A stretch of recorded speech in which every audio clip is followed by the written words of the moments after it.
Hello everyone, and welcome back to Paranormal M. I'm happy you're here. Some people have messaged me saying these stories actually help them fall asleep, so if that happens for you too, feel free to share the channel with a friend who has trouble sleeping. And please subscribe if you'd like to hear more stories like these. Tonight's first story is about someone who moved in with their grandparents and started experiencing footsteps, knocking, and other strange things in the house during the night.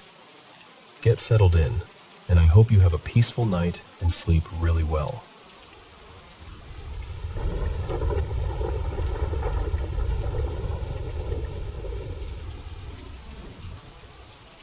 I was in that strange, in-between season of life. Not quite a kid anymore, and not fully sure who I was becoming.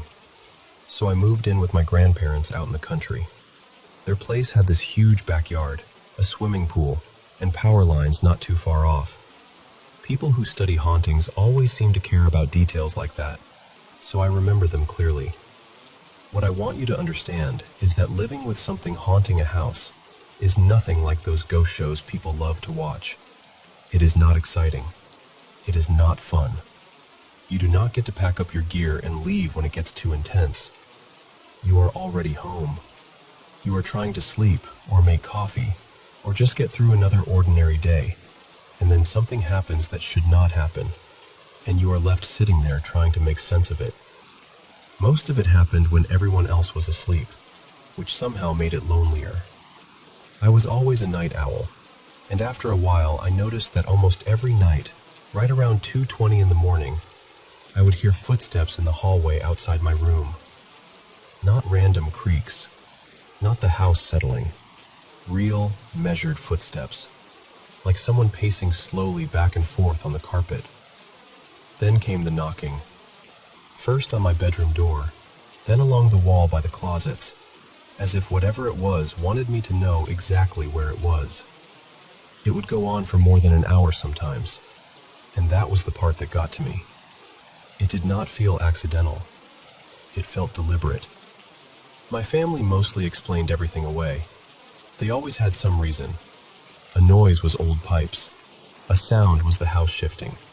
A feeling was nerves. And I get it, honestly. People want the world to stay sensible. But when you are the one lying there in the dark, hearing footsteps stop outside your door night after night, sensible starts to feel very far away. It was not just the footsteps either. My grandmother had these framed photos hanging in the hallway, pictures of her children. They started falling off the wall over and over again. Usually it was the photo of my mother when she was about my age, and she looked so much like me then that it was unsettling even before everything else. At first the family blamed vibrations from trucks on the road. Then the frames started ending up thrown across the hallway. One hit hard enough to crack.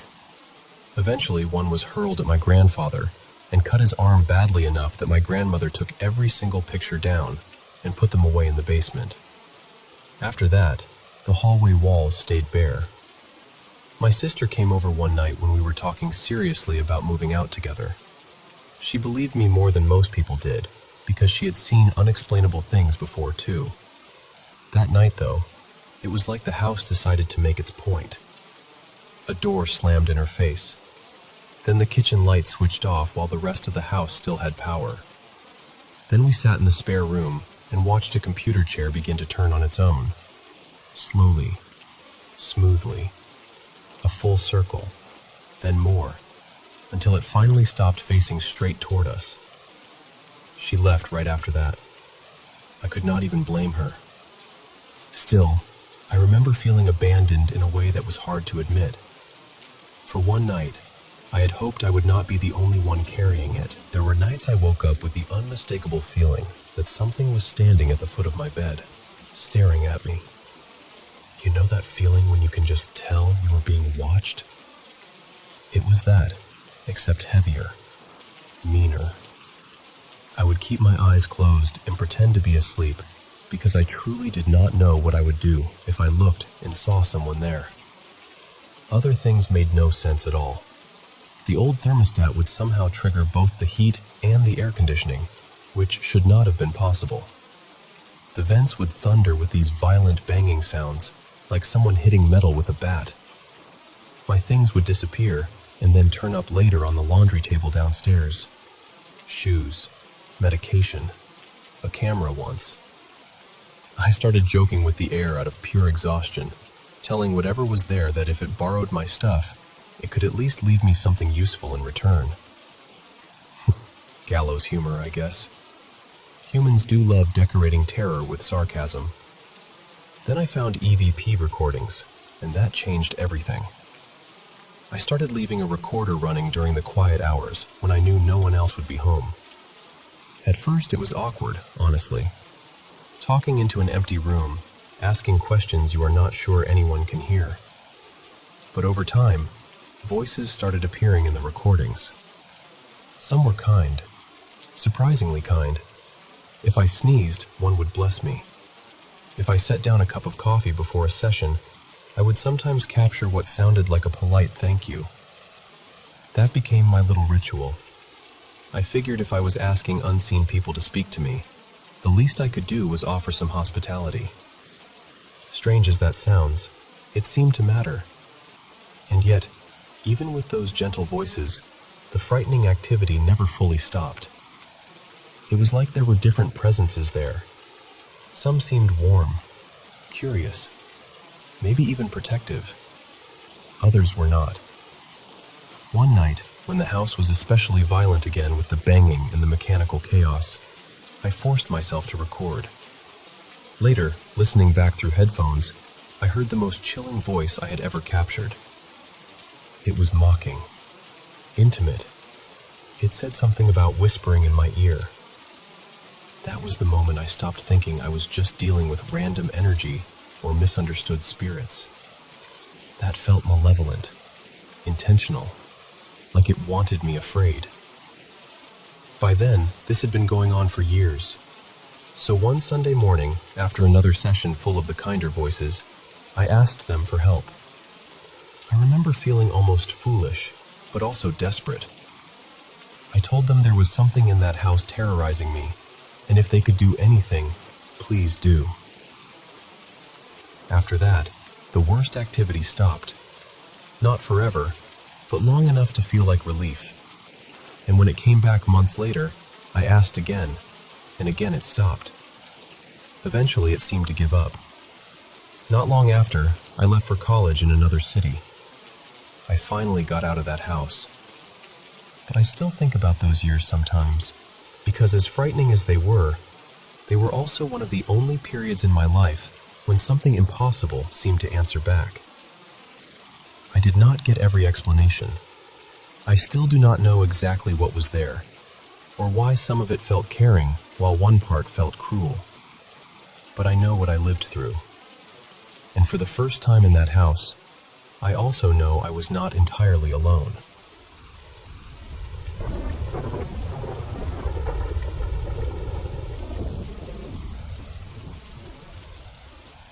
I need to tell you something that's been weighing on me for a long time, and I still don't fully know what to make of it. A few years back, my family bought a rental property. At the rear of the lot, there was a small house where the previous owner, a man named Wayne, had been living before he passed away suddenly at 64. His relatives sold us the whole property not long after, and when we got it, almost all of his belongings were still there, like he had just stepped out and never come back. So, little by little, we started going through everything. We kept some things, planned to donate or sell others, and tried to make sense of this whole life that had been left behind. Wayne had this incredible collection of vintage stuff. His kitchen looked like something out of an old diner, with a booth instead of a regular table, retro wall signs, old music machines, and all kinds of carefully matched decor. It was charming, honestly. But mixed in with all that were a few things that felt off. The strangest one was this clock that ran backward. About a year after we bought the place, we found someone willing to move into the house as it was and help us clear out and sell what was left. But only a few months after moving in, he also died unexpectedly in that same house. After that, no one else ever moved in. We just kept clearing it out ourselves, slowly carrying more and more of Wayne's things back to my parents' house. I lived about half an hour away at the time, so I'd come by now and then to visit or house sit. And not long after my parents started bringing more of those things into their home, I started feeling uneasy there. I kept trying to brush it off, telling myself I was being dramatic, but the feeling never really left. It was like the air in the house had changed. By then, the rental house had been sitting empty for about a year, and that's when everything seemed to get worse. My mom had 2 pet birds and a cat. The birds were young and healthy, but they both died suddenly within days of each other. Then, not long after that, our cat passed too. He was older, sure, but it still felt abrupt. And then, only a few weeks later, my mom died unexpectedly in our family home, not in the rental house, but in our own home. That alone would have been enough to shake anyone. But there was more. My mom ran a business out of the house, and one of her employees worked with her there regularly. About a week after my mom passed, that employee also died unexpectedly in her sleep. Then after my mom's funeral, we started finding dead opossums in the backyard, several of them. At that point, it stopped feeling like a string of unrelated tragedies and started feeling like something darker was attached to us. My dad and I couldn't help connecting the dots. We started wondering if there was something angry, something heavy, something not at peace tied to that other house, or maybe to the things we had taken from it. Eventually, my dad got rid of most of what he had brought home, and over time, that awful feeling in my parents' house seemed to ease up. But here's the part that still has me on edge. Over the years, I kept a few of Wayne's things for myself. Nothing especially dramatic, or so I thought. Just an old pair of work boots, a couple of worn work shirts, one faded band tee, and some old beanbag chairs. Small things, harmless things. At least that's what I told myself. But about 6 months ago, that same feeling I used to get at my parents' house started showing up in my apartment. But now the feeling is back, and it's stronger than before. The only real change I can point to is that I recently added Wayne's old work boots to my regular shoe collection instead of keeping them tucked away. That might sound small, and maybe it is, but it's the one thing that shifted before everything started feeling worse again. Other than that, nothing changed. The rest of his things have been with me for years. I even looked into the history of the building, hoping maybe there'd be something there that could explain any of this, but I found almost nothing. I know the house itself was built sometime in the 1970s, and beyond that, I've hit a wall. So that's where I am now. I'm trying to understand what I'm dealing with, whether this is grief, coincidence, something spiritual, or something attached to the things we brought home. More than anything, I want to know how to make it stop for good. Because whatever this is, it doesn't feel finished. And I can't shake the feeling that somehow it followed us.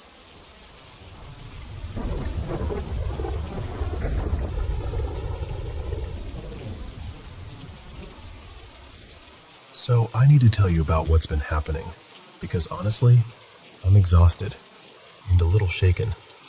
My partner Adrian moved into this old apartment building a little over a year ago. Pretty early on, people told us the place had a reputation. They said it was haunted, but in that casual way people say things when they don't have to be the ones sleeping there.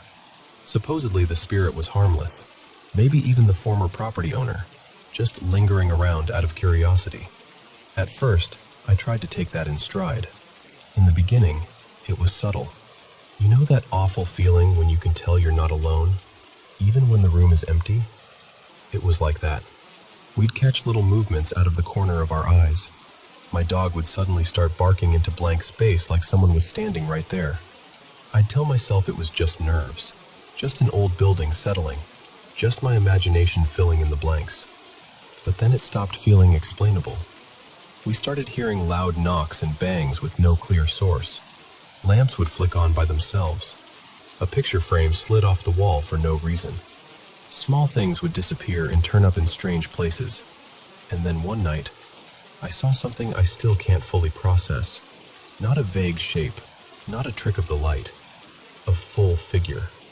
Dark, human-shaped, but wrong somehow. Just a solid shadow standing where no one should have been. I've never seen anything like that before. A couple of weeks ago, I even felt something touch me. It startled me so badly that I just said out loud, "Please don't do that." I mean it. I didn't scream. I didn't panic. I just set a boundary, I guess. Which is a strange thing to have to do with something you can't even prove is there.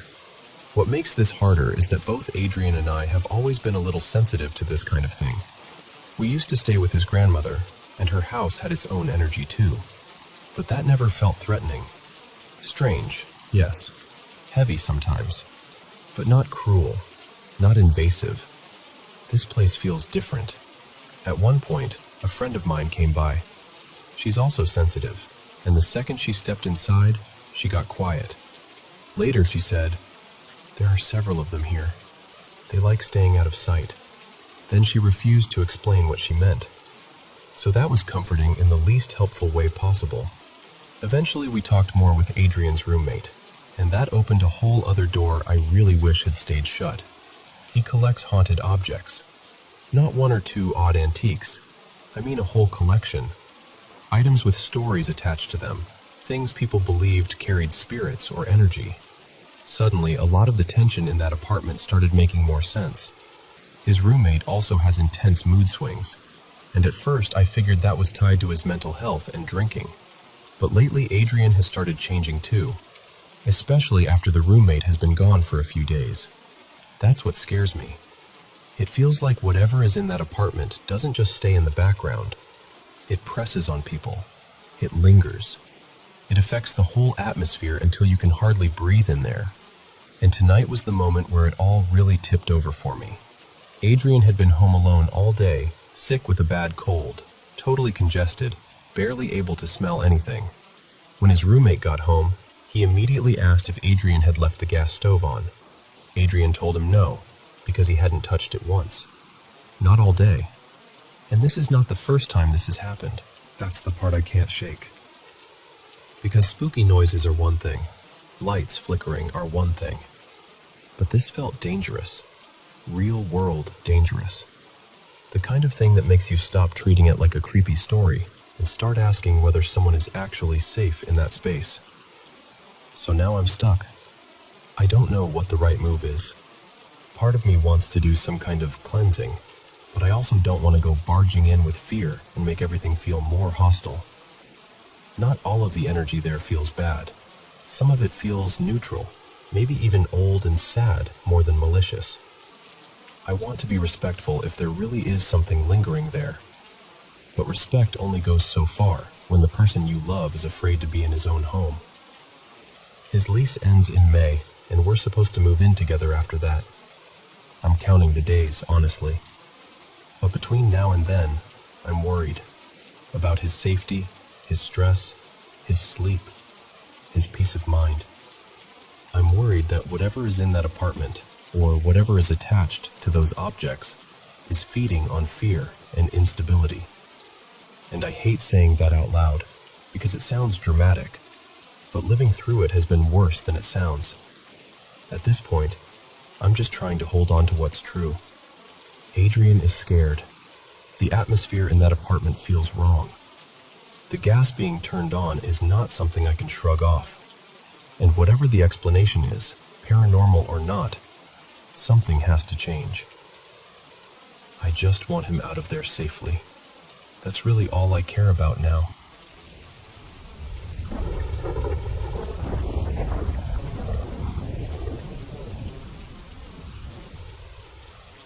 I want to tell you about something that happened to me that still gives me chills when I think about it.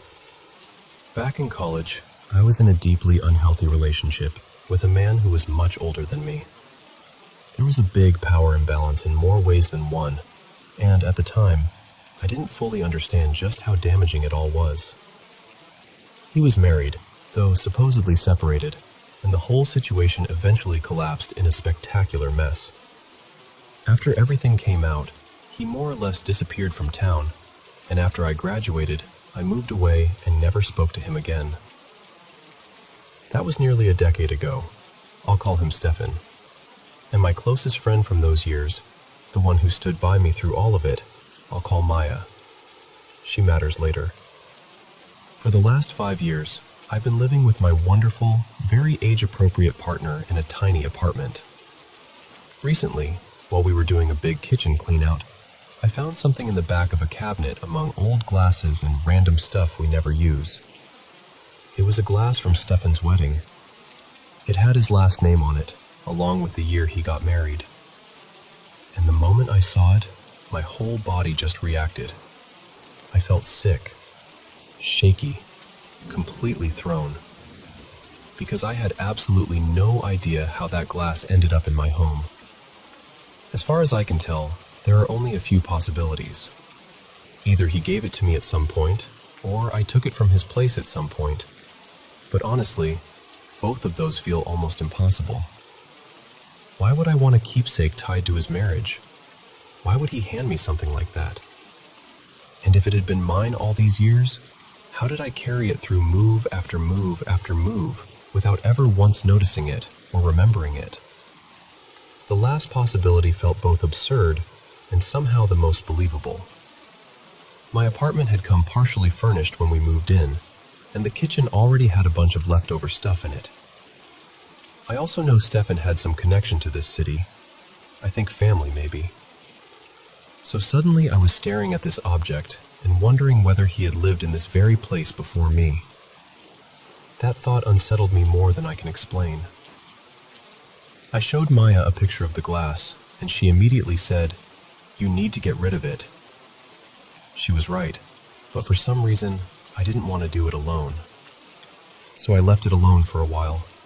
Just let it sit there, which is such a human thing to do with something eerie and emotionally loaded. Pretend it doesn't exist and hope your nervous system files no complaint.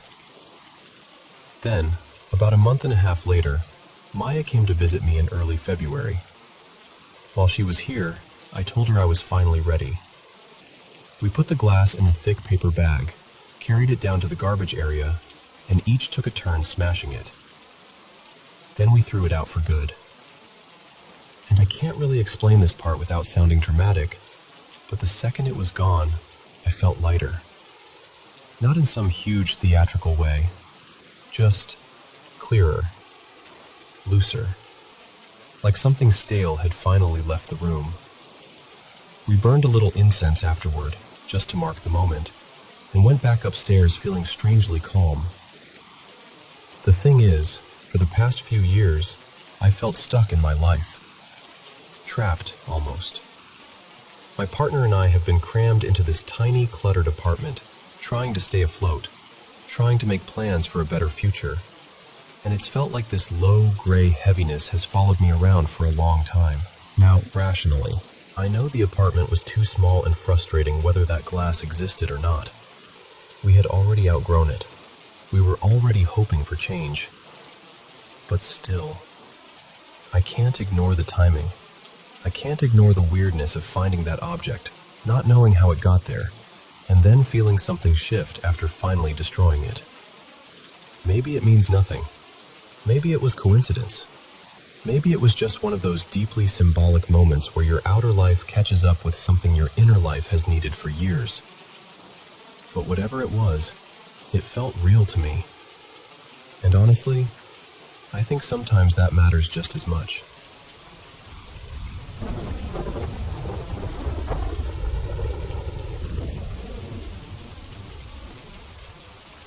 I want to tell you about something that has stayed with me for years, and even now, I still do not fully know what to make of it. Back in 2004, I had the chance to visit the Netherlands, and while I was there, I saw Vincent van Gogh's Wheatfield with Crows in person. It left a deep impression on me. I was such a huge admirer of Van Gogh that I bought a print of it and hung it up in my bedroom when I got home. At the time, it just felt like bringing back a piece of something beautiful and powerful. Not long after that, though, life became very difficult. In 2005, I was in college, and that year was one of the hardest seasons I can remember, both emotionally and academically. At first, I brushed it off as life simply being hard, but later, after reading more about Van Gogh's mental and emotional state around the time he painted Wheatfield with Crows, I started to wonder whether keeping that image so close to me had somehow affected the atmosphere around me. Maybe that sounds strange, I know. Still, the feeling was strong enough that I took the print down, rolled it up, and tucked it away. The following year, things began to ease. I felt steadier. My studies improved. My personal life became lighter too. Whether that had anything to do with the painting, I honestly could not say, but I noticed it. Then, in 2025, while sorting through old belongings, I came across that same print again. I stood there holding it, and I remember thinking, surely an object cannot carry that kind of weight. Surely a print is just paper and ink. So I decided to hang it in my office. But even that felt odd from the start. It would not stay up. I used different pins, repositioned it more than once, and somehow it kept falling down. Part of me laughed it off, but another part of me quietly wondered if I was making a mistake. Eventually, it stayed on the wall. And then, little by little, everything seemed to unravel. I was in a major car accident. The car was completely totaled, though somehow I walked away without an injury. Then a close family member passed away, and not long after that, my friend Daniel died unexpectedly. He was far too young, and his loss shook me deeply. Around the same time, I also lost both of my dogs in a terrible accident. My mother had to undergo a minor operation as well, though thankfully she recovered well. After all of that, I took the print down again. I rolled it up, put it away, and left it there. And once again, in time, life seemed to settle. I know how this sounds. I know there are logical explanations, and maybe this was all nothing more than coincidence stitched together by grief and memory. I am not claiming the print is cursed, but I cannot deny that the pattern has stayed with me, and I still find myself wondering whether there was some connection, however impossible that may seem. What makes it even stranger to me is that I love Van Gogh's work. I have other prints, including Starry Night, and they have never brought me anything but peace and admiration. I am deeply drawn to his art and to the story of his life. So I suppose what I am really asking is this: have you ever had an experience like this with a painting, a print, or even just an ordinary object that seemed to carry an energy you could not explain?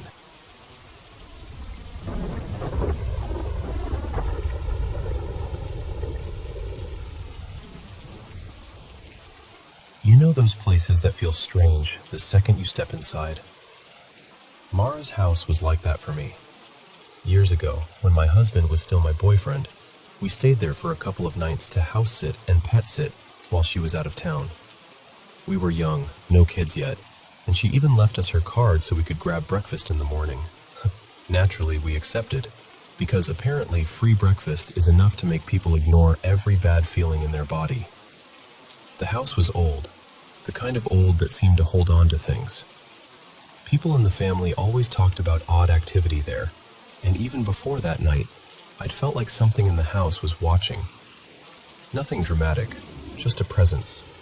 Heavy, quiet, waiting. What made it even stranger was the history around it.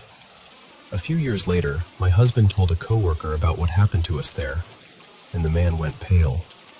He said he'd actually gone to that exact house with a paranormal investigation team, and they had to leave because of the basement. That basement had a dirt floor, which somehow makes everything worse, because apparently human beings built stairs into nightmares and called it architecture. Before our stay, Mara had told us how the little kids in the family used to talk about seeing 3 figures there: an old woman, a little girl, and what they called the Dragon Man. They were all around toddler age at the time, just old enough to talk clearly, and they kept describing those same three figures over and over. That stayed in the back of my mind. So we got there that evening, and the first odd thing happened right away. Mara had this dog, a red-nosed pit bull, sweet with her, but usually not good with men. I remember telling my boyfriend to wait while I got the dog settled first. But the second we walked in, that dog completely ignored me, ran straight past, jumped up on him, and started licking his face like they'd known each other forever. I just stood there staring, thinking, well, that's not normal. I showed him around the house after that. In the kitchen, there was this one exact spot on the floor where every dog Mara had ever owned would scratch for no reason. Different dogs, same place, every single time. The house itself had a strange layout too, especially upstairs. And at the time, the bathroom didn't even have a real door, just a curtain hanging in the doorway. She was fixing up the place while living in it, doing her best, but the whole house had this unsettled feeling to it. That night, we stayed on this big couch in the living room, watching a movie until we fell asleep. And that's when everything started. We kept waking up at the same time, not once, over and over. No loud noise, no dog barking, no reason at all. We'd both just open our eyes, look at each other, and then look toward the kitchen. After the first couple of times, the dog had moved and was practically pressed against my boyfriend, almost like he was guarding him. I remember noticing the bathroom curtain moving too, slowly, even though there wasn't any fan running and no window open. Every time I woke up, I had the same awful feeling. It felt like something was standing in that kitchen, just staring at us. Not moving, just watching. By the last time we woke up, I was already on edge, but then I looked at him and my stomach dropped. He'd been wearing a silver chain all night. I had seen it every single time we woke up, but now it was gone. Just gone. And on both sides of his neck were bruises, long and dark, shaped like fingers. It looked like someone had grabbed him by the throat. The second we walked in, she looked at his neck and panicked. She asked what happened, and we told her everything. Then we told her which house it was. She stopped cold and said, "Wait, the one that sits back off the road by itself? Across from where the drive-thru is now?" We said yes. Then she told us something that changed everything. That house had belonged to my husband's family generations earlier. It was his great-grandparents' home. His grandfather had grown up there with his siblings. There was even an old family photo of them standing in front of that very house. And then the pieces started falling into place. His mom told us his great-grandmother had died choking in that house. The old woman. She also told us one of his grandfather's sisters had died there as a little girl from pneumonia. The little girl. When we told her about the dragon man the children kept seeing, and about the spot in the kitchen where the dogs always scratched, she got quiet. Then she told us a darker part of the family story. Years before, while my husband's great-grandfather was away working, his great-grandmother had been assaulted and became pregnant. The baby was kept and raised by the family, but the man responsible disappeared. No one knew what happened to him. And maybe this was just us trying to make sense of something senseless, but all of us had the same thought at once. What if the dragon man was him? What if he was somehow still there? That thought got even harder to shake later on. At one point, another cousin and my husband's mother went down into the basement and found a pile of things that had gone missing over the years. Random stuff people had looked for and never found. And mixed in with it was his silver chain. They said when they got closer, something growled at them from the darkness, and they ran right back out. Frankly, a sensible decision for once. Even that paranormal team I mentioned earlier barely lasted a minute in the basement before leaving. So when I tell you this story, I know how it sounds. I really do. If I hadn't lived through it myself, I'd probably be the first person trying to come up with a logical explanation.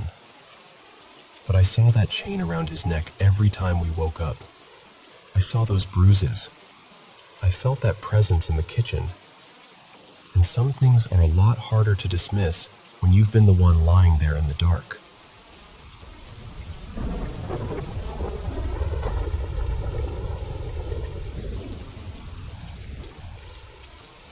I want to start by being honest with you. I'm 68 years old, and I'm living with advanced multiple myeloma throughout my body. On top of that, I've also been dealing with a few other serious health conditions. So the truth is, I know my time is limited. Of course, in a way, that's true for all of us. We're all moving toward the same ending. The only mystery is when it comes and what carries us there. I joined this group because I've had experiences in my life that I still can't explain. And I guess I'm in a strange place spiritually. I'd call myself mostly agnostic, but I also can't shake the feeling that there's something beyond all of this, something bigger than what we can see. Then again, maybe part of that is just me being human, not wanting to believe everything simply goes dark when we die. When I read through the posts here, I find myself relating to so many of you. Over the years, I've taken those personality tests people hand out at work and in different programs, and I always seem to land right in the middle, half drawn to logic and evidence, half drawn to mystery and faith. It's been a real struggle inside me. I want clarity. I want something solid to hold on to, especially now. There are a couple of questions I've been carrying, and I hope you'll hear them in the spirit they're meant. I'm not trying to offend anyone. I'm sincerely trying to understand. If you believe in God, what is it that makes you believe? When I asked myself that question, I had to be very honest. A lot of what I once called belief seemed deeply tied to how I was raised and what my parents believed. And when I stripped all that back, I realized I wasn't always sure what was truly mine. Then I asked myself why I still feel there's something more out there, and why it's so hard for me to accept the idea that death might simply be the end. The best answer I could come up with was this. Part of it comes from the things I've experienced that I can't explain, and part of it comes from my own sense of self, that deeply human part of me that wants to continue somehow. I think a lot of us carry that. Maybe it's ego, maybe it's hope, maybe it's something deeper. I honestly don't know. And yet, some people seem able to accept that this life is all there is, and that when it ends, it ends. I don't fully understand how they make peace with that, but I know some do. So I'm asking you, sincerely, what do you believe and why? Maybe something you say will give me a new path to explore. Maybe your words will help me understand myself a little better. Maybe something will click in a way nothing else has. I'm not looking for a perfect answer. I don't think there is one. I'm just hoping for an honest one. And truly, I mean no offense by any of this. I believe there's room here for every perspective. There's no wrong answer.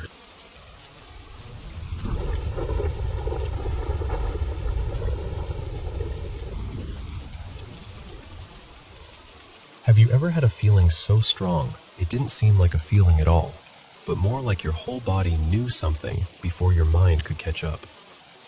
That's what it's been like for me for as long as I can remember. I've always been really sensitive to people's emotions. I can pick up on someone's mood, their pain, the energy around them, sometimes even from something as small as a text message. At times, it's so intense that I actually feel it physically, like this deep ache in my chest that comes out of nowhere. A few years ago, before my father passed, I had this heavy, awful sensation sitting in my chest for days. I didn't understand it at the time. I just kept thinking over and over that death was near. The strange part was, I wasn't in contact with my father then, and I had no idea he was so close to the end. But something in me seemed to know. I've also had moments after people passed where I felt them around me so clearly it was hard to explain away. After my brother Rowan died, I felt him near me one night, as if he'd come just to let me know he was there. I remember feeling what seemed like a gentle squeeze on my arm. Another time, I set 2 chairs facing each other in my living room, and I just sat there with this overwhelming sense that we were having a real conversation somehow. At my father's funeral, I could see him so vividly in my mind. It felt as though he was standing right there in front of his casket, calm and present, telling me everything was proper, that everything was as it should be. A few days later, I felt him again in my kitchen, so strongly that I stopped what I was doing and just stood there. There have also been a couple of moments that still unsettle me because they felt so specific. Once, my dog was completely fine, healthy as far as anyone knew, and out of nowhere, I got this sinking certainty that he was going to die the next day. And then he did. It was heartbreaking. Another time, I had the phrase "heart attack" stuck in my head all day. It kept repeating, almost absurdly, like a song lyric I couldn't get rid of. I even joked about it without understanding why it wouldn't leave me alone. That evening, Rowan died from a heart attack.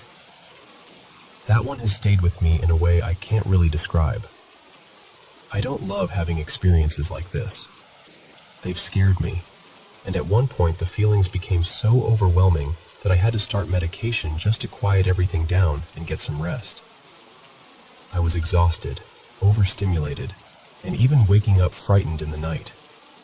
So I had to take a step back and protect my peace. I still don't know exactly what to call all of this. Maybe it's clairsentience.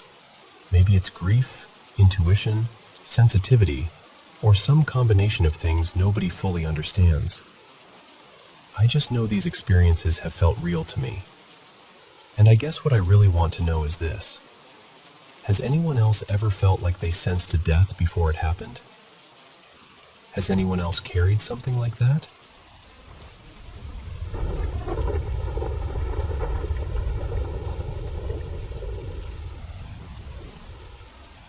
So, this happened about 3 years ago, when I moved with my family into a small apartment building. At first, everything felt completely ordinary. It was quiet, nothing unusual, just a normal place to live. Then, about a year later, a new neighbor moved into the room right next to ours. She was an older woman, maybe in her late 50s or 60s. For the first couple of weeks, nothing really stood out about her. She kept to herself, and life went on like usual. But one afternoon, my mom and I saw her doing something outside her door that honestly unsettled us. She was holding a broom, and she had this container with some yellowish liquid in it. She would step out of her room, pour a little of the liquid onto the floor, then start sweeping in this repetitive way. Then she would go back inside, come out again, pour more, and sweep again. She repeated it over and over, almost like she was performing some kind of ritual. When she was done, she just walked back into her room as if it were completely normal.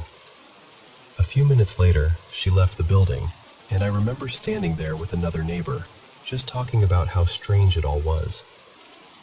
That was only the beginning. The next week, things started getting a lot worse, especially at night. We began hearing her shouting inside her room, like she was having a full-blown argument with someone. It wasn't just talking loudly either. It sounded intense, like a real fight. There was yelling, swearing, and sometimes noises that made it sound like she was hitting someone or throwing things around. The disturbing part was that, as far as anyone knew, she lived alone. People in the building got curious and nervous, so a few neighbors tried to check from outside near the window where you could sometimes see into part of the room. And every time, there was no one else there. No visitor, no second person, nobody. But the sounds kept happening, and enough people heard it that it became something everyone whispered about. People were genuinely scared. This went on for around 2 months while she was living there. Then one of the neighbors said they'd been seeing her almost every night around 3 a.m. up on the terrace. They said she would run back and forth with a broom in her hand, her hair completely loose, moving in this really unnatural way, bent forward like her posture wasn't quite right. I never saw that part myself, so I can't claim it as something I witnessed directly, but a lot of nights we did hear footsteps running across the terrace around that same time.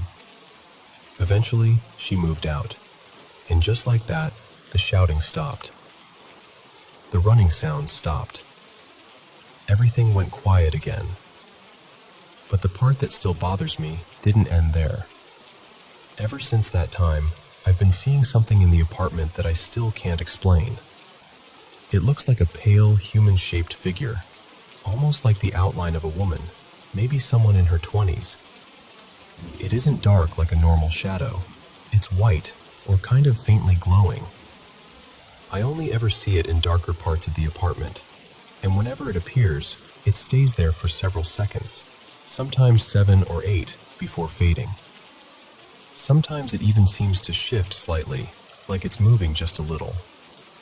And this is not a one-time thing. It happens a lot. Honestly, almost every day. Just yesterday, I was alone on the terrace, talking to friends, and I was sitting near the staircase by this brick support next to the water tank. Out of nowhere, I saw that figure come up the stairs, move close to where I was, and then disappear. It happened so suddenly, but clearly enough that I know I saw something. It also usually happens when I'm alone.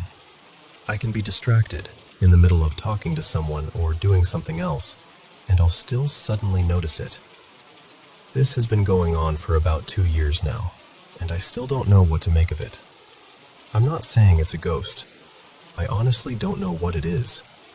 But after everything that happened with that neighbor, and the fact that I keep seeing this figure in the same place over and over again, it's hard not to feel unsettled. I still catch myself wondering whether it's just my mind playing tricks on me, or whether something about that time never really left.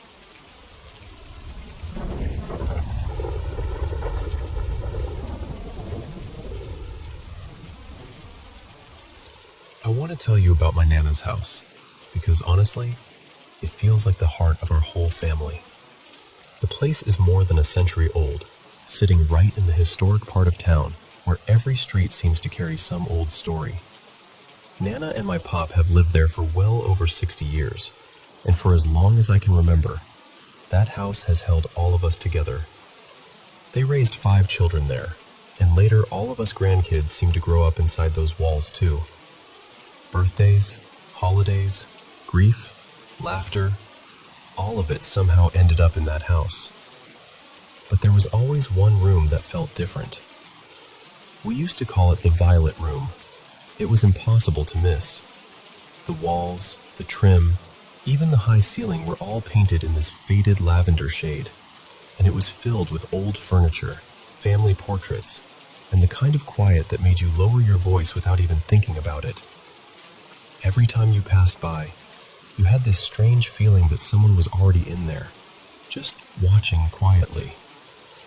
Not in a cruel way, not even in a threatening way. It was more like you had stepped into a place that belonged to someone else, and they weren't thrilled about being disturbed. The first time anything ever really happened to me in that room, I was 13. It was not long after my mother's funeral.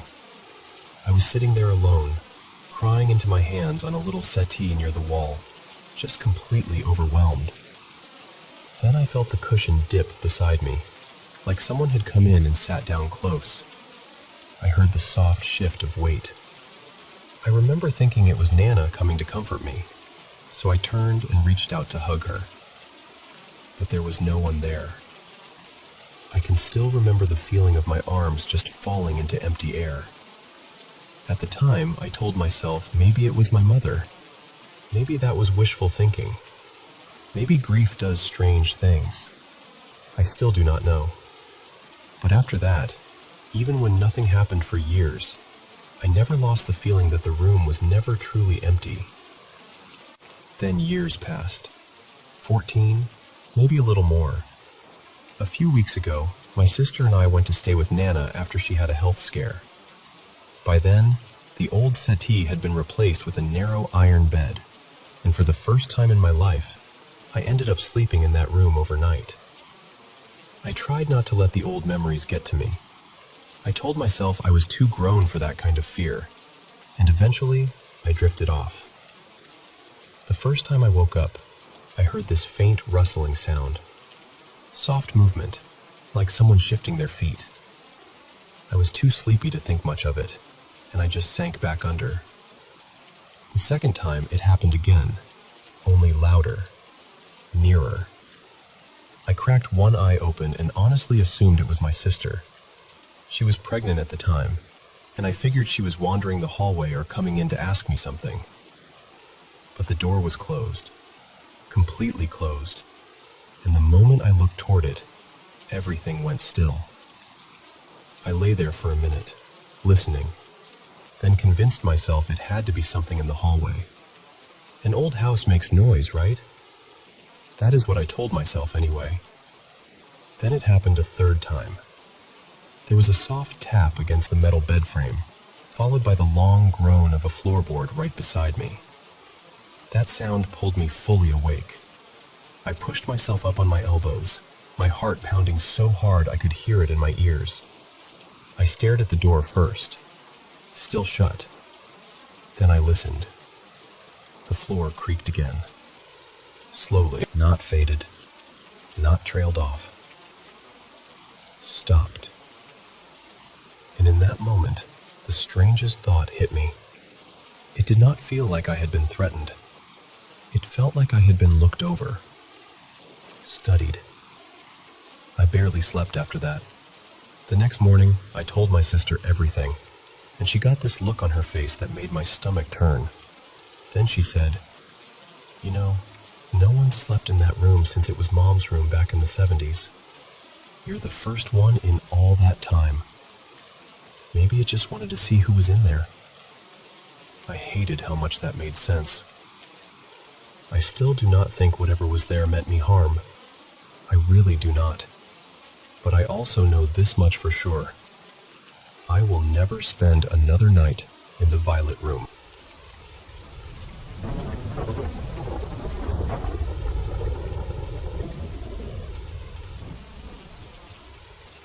I live in a house that was built in 1969, and it was the very first one on the street.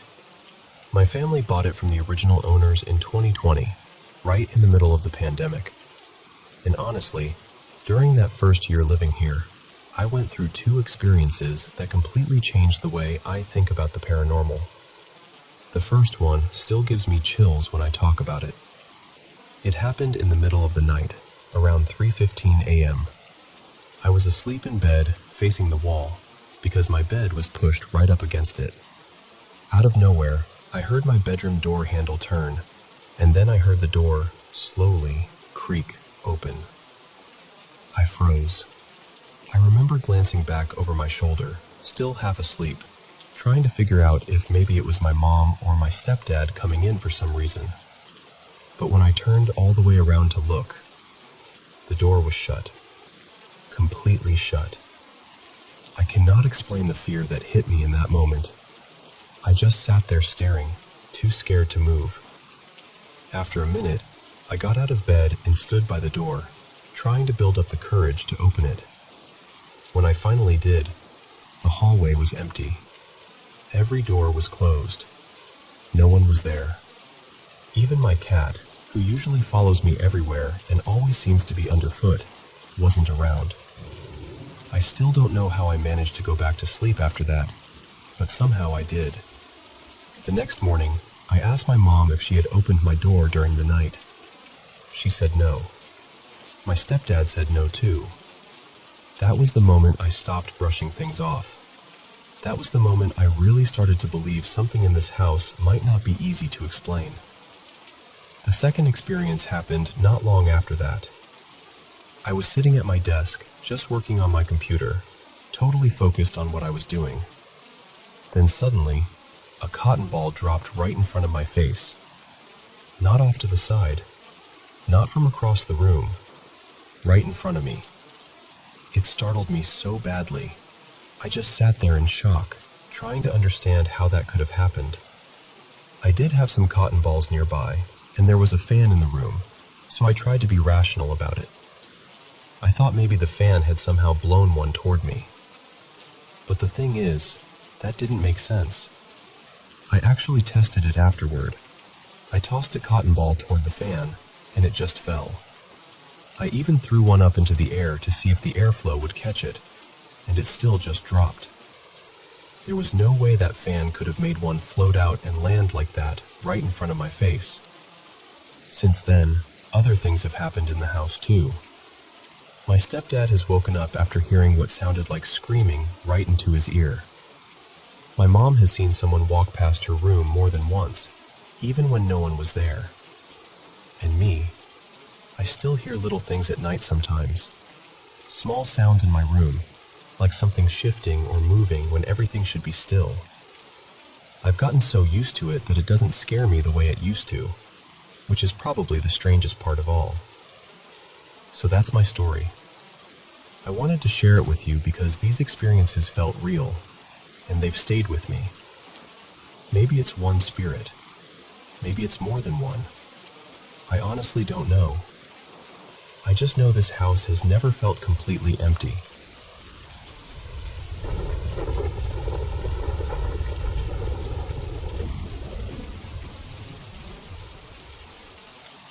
I want to tell you about something that happened to me more than 30 years ago, and even now, I still don't know what to make of it.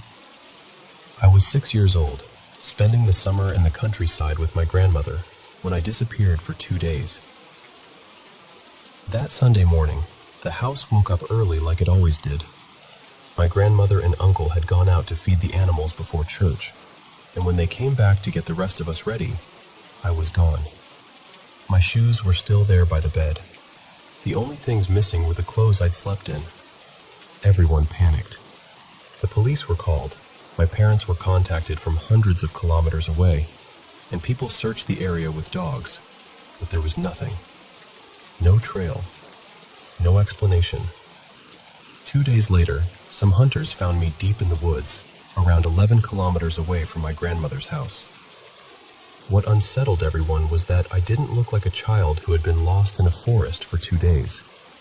I wasn't dirty. I wasn't hungry. I wasn't crying. I was calm. I was carrying a book, and I was wearing clothes that were too small for me, like they belonged to another child. And the strangest part was this.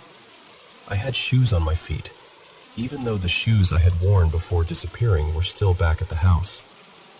When the police questioned me, I said things no 6-year-old should have been saying. I told them I had come from a school, but not the kind children normally go to. I said they had taught me how to be myself, who I was supposed to be, how I should act. I said there were many children there, boys and girls together, and that we slept in one room and ate simple food, mostly vegetables. I remember saying that when we looked through the windows, it was like seeing water everywhere, as if we were underwater, except there were no fish. All the adults looked alike, and we called each of them only teacher. I also told them that each child had been given a life to learn. We were shown families on screens, and we had to study them. The book I was found holding apparently had photographs of my relatives, neighbors, family friends, even people from the daycare I had attended. I could identify them by name, but I couldn't say anything personal about them. It was as if I had memorized a role without living any of it. The hardest part came when I was brought home. My mother looked at me and said I was not her son. She said the birthmark on my left ear was gone, a mark she knew well because she had refused to let doctors remove it when I was born. She went back to the police with photographs, insisting that the child they had returned to her was not me. They filed her complaint, but no one truly listened. And it wasn't just her. My grandmother had several dogs around the house, and they no longer recognized me. They barked and snarled until my uncle had to keep them locked away for days. My mother still took care of me after that, but there was always a distance in her. as if she were waiting for someone else to come back. A few months later, another strange detail came up. Before I vanished, I'd had a small procedure on my tongue because it was affecting my speech. After I returned, the doctor checked and said there was no sign it had ever been done. My tongue tie was there again, thicker than before. I had also once cut my foot badly on broken glass, and that scar was gone too. My mother never forgot any of this. Neither did I. As I grew older, that feeling never left me. The feeling that I had arrived in the middle of someone else's story. I knew people, but I didn't feel connected to them. I spoke when spoken to. I was quiet, distant. My mother would sometimes look at me and ask, "Who are you?" or "Where is my son?" Those words stay with a person. Later, I built a life. I studied, joined the military, became a pilot, and served for many years. Flying gave me peace in a way nothing else did. Being alone felt natural to me, almost necessary. I lived normally on the outside, but underneath that, I always carried the same question. If a child really was taken that night, why was I the one left behind? Years later, after a relative found parts of the old police file, I tried to investigate it myself. I read transcripts. I looked for records. I followed every thread I could. Some of it led nowhere. Some of it only made things stranger. The hunters, for example, told police they thought they had seen another figure with me in the woods just before they reached us. Maybe a woman, maybe older, wearing something dark green. They said that person seemed to wave, and then vanished. Near a creek, they found barefoot prints larger than mine, not a child's. Then there was something else. Before deployment overseas, I went through routine medical testing. The doctors found that I had no measurable immunity from my childhood vaccinations. They repeated everything. That alone proves nothing, I know. But it was one more loose thread in a story already full of them. At one point, I even tried hypnosis. It wasn't supposed to be about the disappearance at all. I went because I wanted to stop smoking. But during the session, when the therapist called me by my name, I corrected her. I told her that wasn't my name. When she asked what she should call me, I said, "Call me by my real name. I'm B72. Not B71, B72. I still don't know why that was the number that came out of me. I told her a nun had given me that name, a woman in a dark red robe with her hair covered, someone who taught me how to dress, wash, eat, and behave. The therapist stopped the session soon after. I never went back. So that is what I'm left with. A vanished birthmark. Missing scars. No memory of my early childhood. Strange statements on police tapes. A mother who believed until the end that I was not the child she gave birth to. And somewhere inside me, a quiet certainty that something happened in those 2 days. Something no one ever truly explained. I can't tell you exactly what it was. I can't point to one theory and say, that's the answer. But I've lived my whole life with the sense that I was placed into a family that was waiting for someone else. And sometimes I still wonder about that other boy. If he was real, if he remembers anything, if he ever missed us, or if he also woke up one day in a life that did not feel like his own.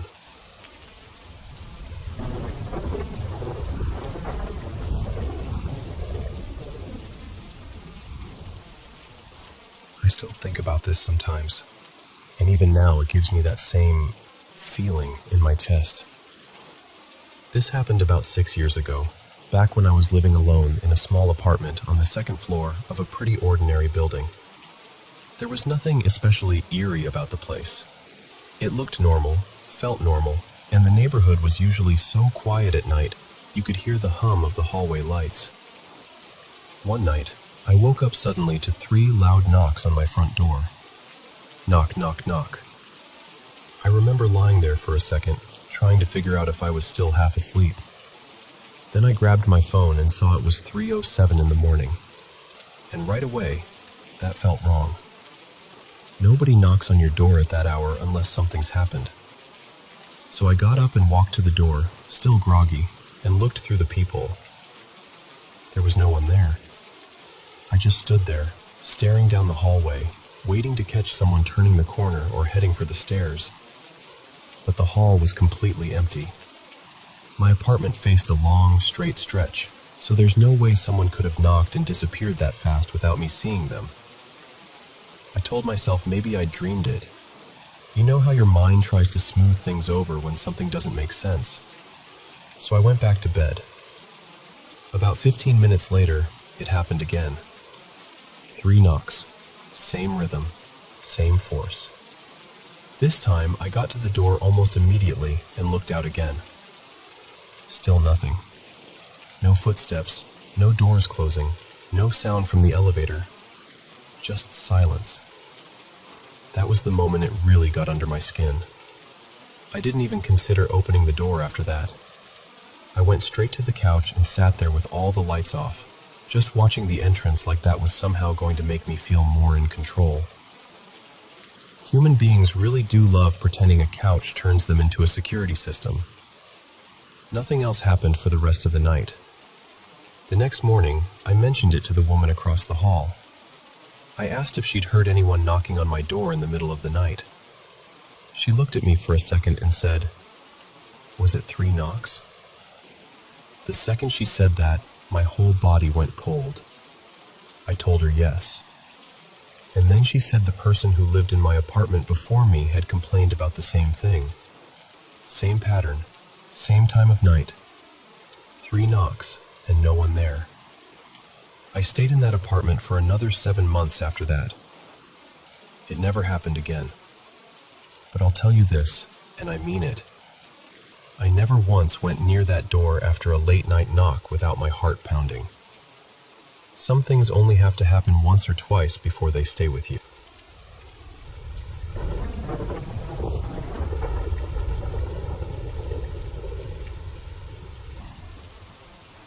I want to tell this carefully, because I know how this sounds, and believe me, I have tried very hard to explain it in every rational way first.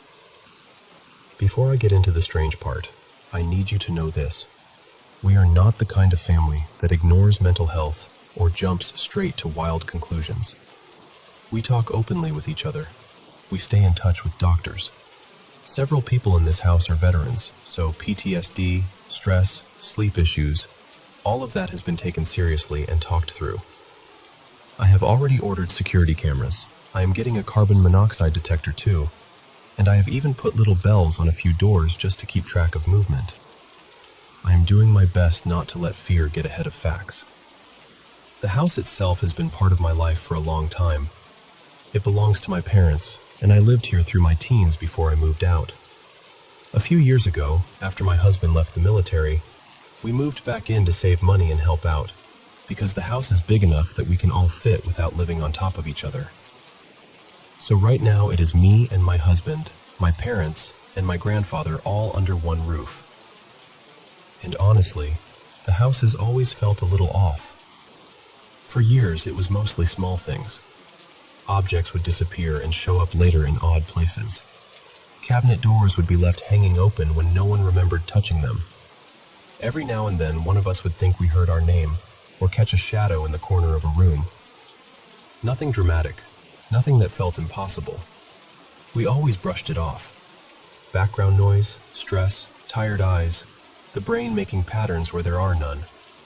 You know, the usual tricks a mind plays on itself. One important detail is my mom has a disability, and during bad flare-ups, she cannot always get comfortably into her bed. When that happens, she and my dad often sleep in recliners in the living room for days at a time because it is just easier on her body. That matters because over the past year, things have gone from mildly unsettling to genuinely hard to explain. A glass dish was knocked right out of my hands one evening. I mean swatted, not slipped. It hit the floor and shattered, even though it was one of those heavy, supposedly unbreakable ones. More than once, we have come home and found every cabinet in the hallway standing open. Lately, the whole house has been waking up at almost the exact same time in the middle of the night, usually somewhere around 2 or 3 in the morning. Not one person, not 2 people, everybody. And there has never been any obvious sound or disturbance that we can point to. Even my sleep tracker shows nothing unusual when it happens. The bathroom light has switched on and off by itself. I have stood in the hallway and seen what looked like a man just standing there. Not moving, not speaking, just there. That alone was enough to rattle me for weeks. And things vanish constantly now. Not just misplaced keys or a missing sock. Important things.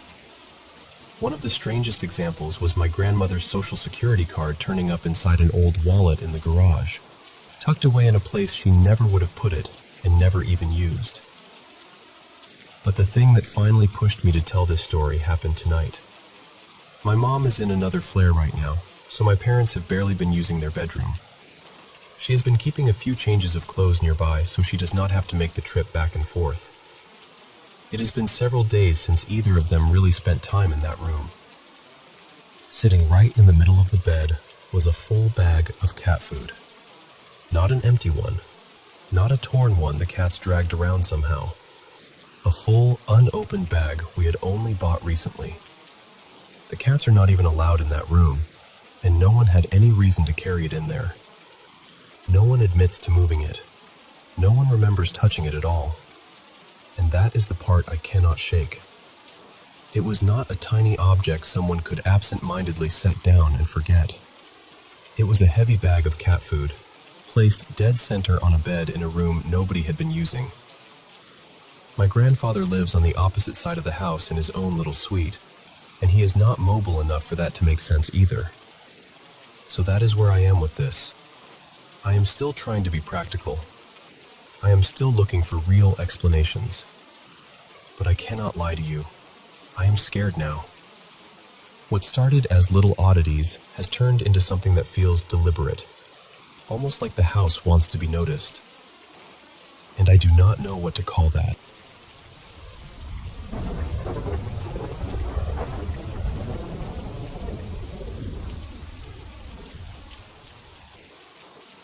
This happened about 6 years ago, when I was in 8th grade. I still remember it so clearly because, at the time, life already felt heavy in ways I didn't really know how to explain. My family was going through some financial problems, and at school, you had to pay for the required gym clothes. I didn't have them yet, so after gym class, I stayed behind to talk with the teachers about it. Because of that, I ended up being the last one left in the locker room. I was just finishing getting changed when I started hearing this strange whistling sound. At first, I honestly thought it was another student messing around, but within a few seconds, I realized it wasn't normal at all. It was this awful, high-pitched whistle, almost melodic in a weird way, like it rose and fell in a sing-song pattern. The strangest part was that it didn't seem to come from one spot. It felt like it was bouncing off every wall, like the whole locker room was making the sound. I tried to ignore it and headed over to where everyone else was waiting by the door for the lunch bell. But the whistling seemed to follow me. So I asked somebody, "Do you hear that?" And they just looked at me like I was confused. Nobody knew what I was talking about. No one else seemed to hear anything at all. That's when it really started to get under my skin. When I got home, I told my friend Mason about it. He was really into paranormal stuff, ghost stories, all of that. He listened, but I could tell he wasn't fully sure whether to believe me or not. Somehow, and I honestly don't even know why, I convinced myself that what I'd heard was some kind of death whistle. I know that sounds dramatic now, but back then I was a kid, and once that idea got into my head, I couldn't shake it. For the next week, I was genuinely scared that something terrible was going to happen to me. Then one night, things got even stranger. I woke up sometime in the middle of the night, probably around 2 or 3 a.m. The room was dark and still, and as I was waking up, I heard what sounded like a woman humming softly under my bed. It only lasted maybe 3 seconds, but it was enough to make my whole body freeze. Then it stopped completely. I just lay there, trying to make sense of it. After maybe 20 minutes, I started telling myself it had to be my imagination. I had LED lights running along the bottom of my bed frame back then, so I could actually see underneath it if I leaned over. Eventually, I worked up the nerve to check. There was nothing there. I finally fell back asleep, but then I woke up again around 5 a.m. This time, I heard growling under my bed. Not a small sound either. It sounded deep, almost like a large dog, or even something wilder. I checked again, heart pounding, and once again there was absolutely nothing there. And that was it. Nothing like that ever happened again after those nights. No more whistling, no more sounds, nothing. But I still think about it sometimes, because even now I can't really explain any of it. Maybe it was stress. Maybe my mind was playing tricks on me. Or maybe it was something I'll never understand. All I know is that, for a little while, it felt like something unseen had attached itself to me, and I've never forgotten how real that fear felt.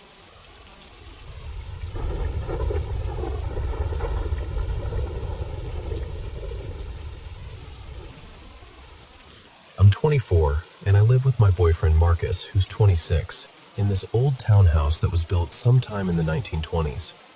It has a lot of character, which used to feel charming. Lately, though, it's just been feeling unsettling.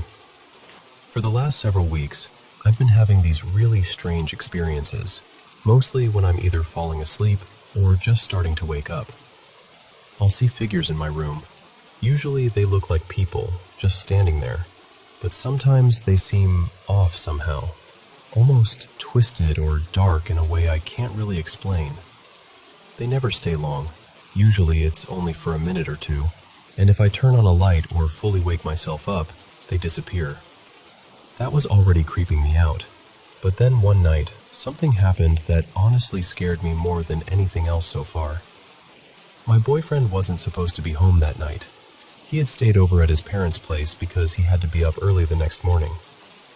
I was in bed, just starting to drift off, when I heard someone coming up the stairs. I could hear quiet talking too, like someone was on the phone. It sounded enough like Marcus that I didn't panic. Our bedroom doesn't have a proper door, just a heavy curtain, and I heard it move open like someone had stepped into the room. I was half asleep and facing the wall, and then I felt the mattress sink behind me, like someone had climbed into bed. A second later, I felt what seemed like an arm wrap around my waist. I remember thinking it was him, so I didn't question it. I just started relaxing back into sleep. Then, all at once, it hit me. Marcus wasn't supposed to be there. I went completely awake in an instant. My whole body locked up. I was staring straight at the wall, too scared to even turn around, but I could still feel the weight behind me on the bed, and that arm resting around my waist. I was suddenly convinced someone had broken into the house and gotten into bed with me. I lay there frozen for what felt like forever, probably 30 or 40 seconds, trying to decide what to do. My heart was pounding so hard I could hear it. Finally, I thought, I have to do something. So I spent another few seconds just trying to work up the nerve, and then I threw my arm back as hard as I could to hit whoever was behind me. And the second I did, the weight vanished. There was no one there. No one at all. Since that night, I've started noticing things even when I'm fully awake during the day. I'll catch these quick glimpses of someone-shaped figures in the house, usually near my bedroom, by the staircase outside the room, or near the bathroom attached to it. It's always just for a split second. I'll think I saw a person standing there, but the moment I turn and look straight at it, it's gone. They've never spoken to me. They've never touched me again. But some of them look deeply unsettling, and I can't shake the feeling that something is wrong. I'm not taking any new medication. Nothing major in my life has changed recently, and my stress level is pretty normal for me. That's part of why this feels so hard to explain. I'm planning to see a doctor soon because whatever this is, it's starting to scare me in a real way. I don't have a primary care doctor right now, so I'm still figuring out where to start. I just know I can't keep pretending it's nothing. I'm lying here under the blankets while I say all this, feeling ridiculous and terrified at the same time.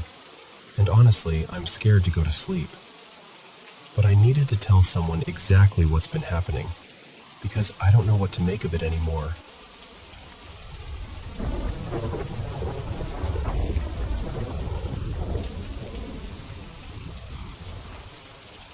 Hello everyone watching the Paranormal M channel.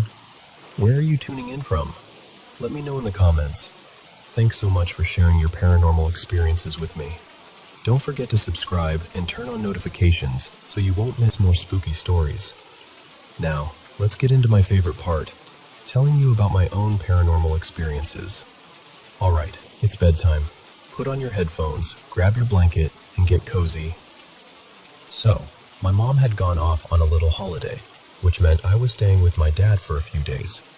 And we were in full survival mode, ordering food for lunch, ordering food for dinner, just living that lazy life. That night, Dad looks at me and goes, "Hey, can you grab chicken rice from that place nearby? The one a few streets down?" I'm like, "Yeah, sure, easy." So I bike over, pick it up, and on the way back I park my bike and start walking the last bit to our apartment. But here's the thing, there was construction happening right at the main gate, so residents couldn't use the normal entrance. We had to take this alternate route that was, honestly, kind of gross. Narrow path, uneven ground, overgrown plants everywhere, thick trees leaning in like they're listening to you. And of course, because I'm me, I'm walking with the chicken rice in one hand and scrolling reels on my phone with the other, not even looking up properly. Then I hear it. This rustling, right in the bushes beside the path. I freeze for like half a second, but then I tell myself, "Relax, Rylan, it's probably a lizard, or a rat, or just the wind. Something small, something normal." So I keep going. I reach the apartment gate, just a basic metal gate, nothing fancy, and I unlatch it, step inside, and hook it back behind me like usual. Then I start climbing the stairs. I pass the first floor, heading up toward the second, and bang! The gate behind me starts shaking like it's about to rip off its hinges.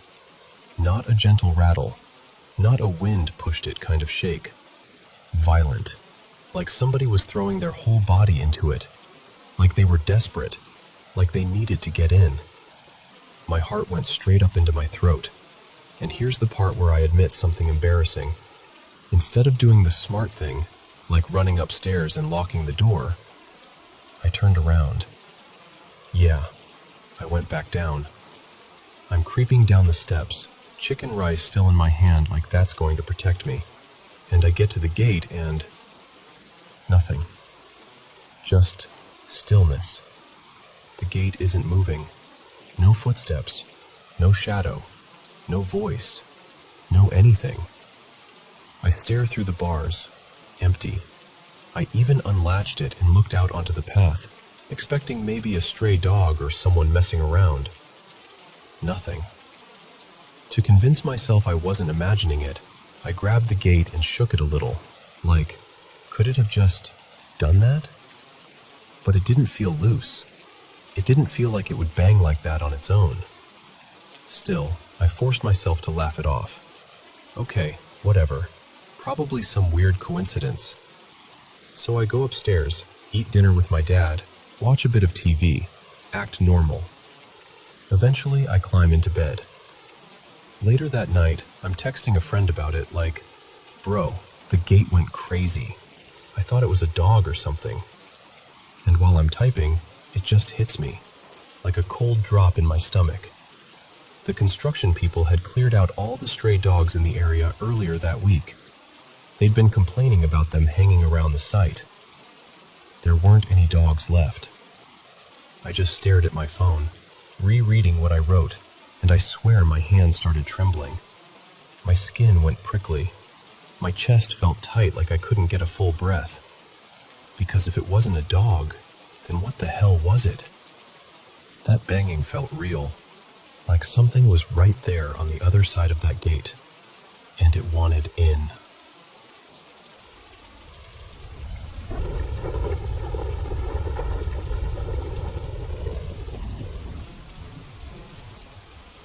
So I've kind of grown up with the feeling that my house isn't just our house, you know?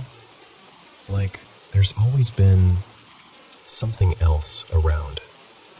Not constantly in your face, but enough that you learn what it feels like when the air shifts a little. My mom's the main magnet, honestly. She's had weird paranormal stuff happen to her whole life, so if anything in our house is going to reach out to someone, it's her. Me? I try really hard to pretend I don't notice anything. I'm fine with spooky stories anywhere else, but in my own home? No thanks. If I'm heading down to the basement at night to switch the laundry or grab something from storage, I'm suddenly the biggest believer in speed walking and not looking over my shoulder. I think I've trained myself to block a lot of it out, which is why it really gets to me when something breaks through anyway. Like this one night, more recent, my parents and I were all home. I was in the kitchen rinsing a plate, and my mom was in the living room, just around the corner. My dad walks out of the kitchen toward her, and he calls out her name like, "Hey, Mom," trying to get her attention. And I swear to you, I hear my mom's voice answer from the hallway, right between the kitchen and the living room. This drawn-out, playful, kind of teasing, "Yeah?" Like the silly little tone she uses when she's being dramatic. Except, she wasn't being dramatic. Because immediately after, my actual mom responds from the living room, and she's irritated, like, "What?" in this sharp, annoyed tone, like my dad's bothering her. And I just froze. My stomach dropped. I turned and went, "Dad, did you hear that?" And he just looked at me like I had grown a second head. Nothing. Only me. That exact spot in the hallway, same place, was involved again a few days later. My mom told me she heard my voice call out for her, really urgent. Like, "Mom!" Drawn out and stressed, like I needed help right that second. And here's the thing. I wasn't even home. I was at the gym across town. She said she genuinely thought I'd come home early and rushed upstairs, like I'd maybe gotten hurt or something. She called me immediately, actually panicked, just to make sure I was okay. Because with her, it's not just, "Oh, that's creepy."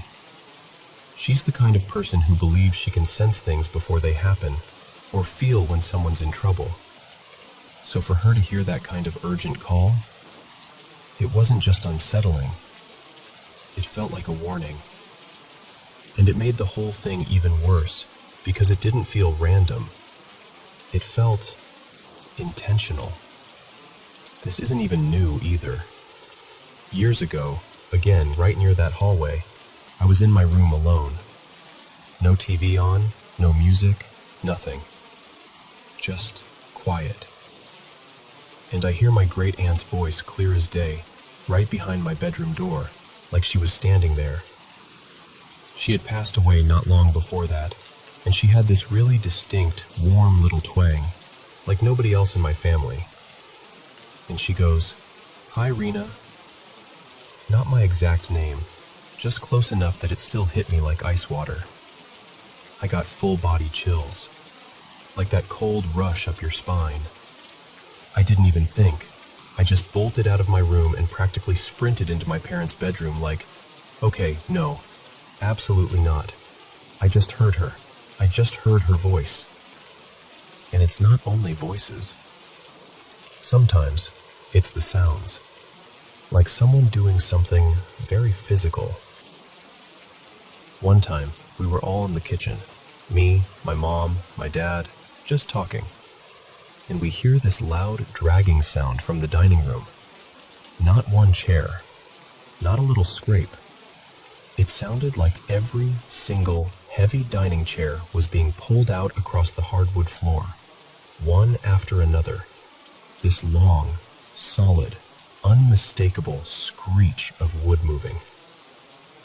We all stopped mid-sentence and just stared at each other, wide-eyed, like, "Are you hearing this too?"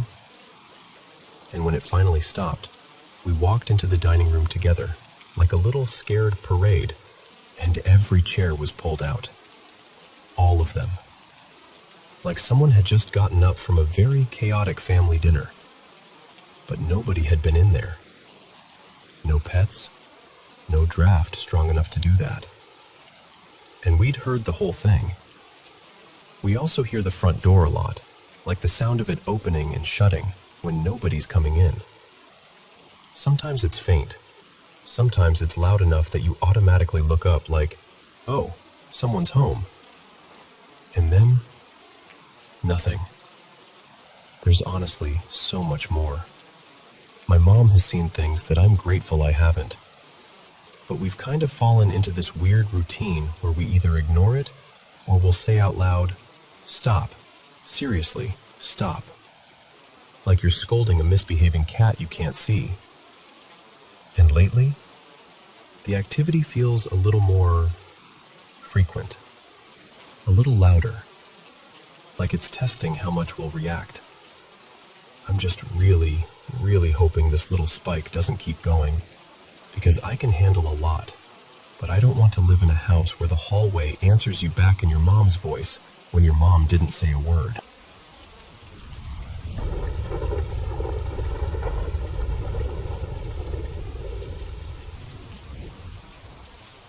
So, when I was little, I lived at my grandparents' place for a while.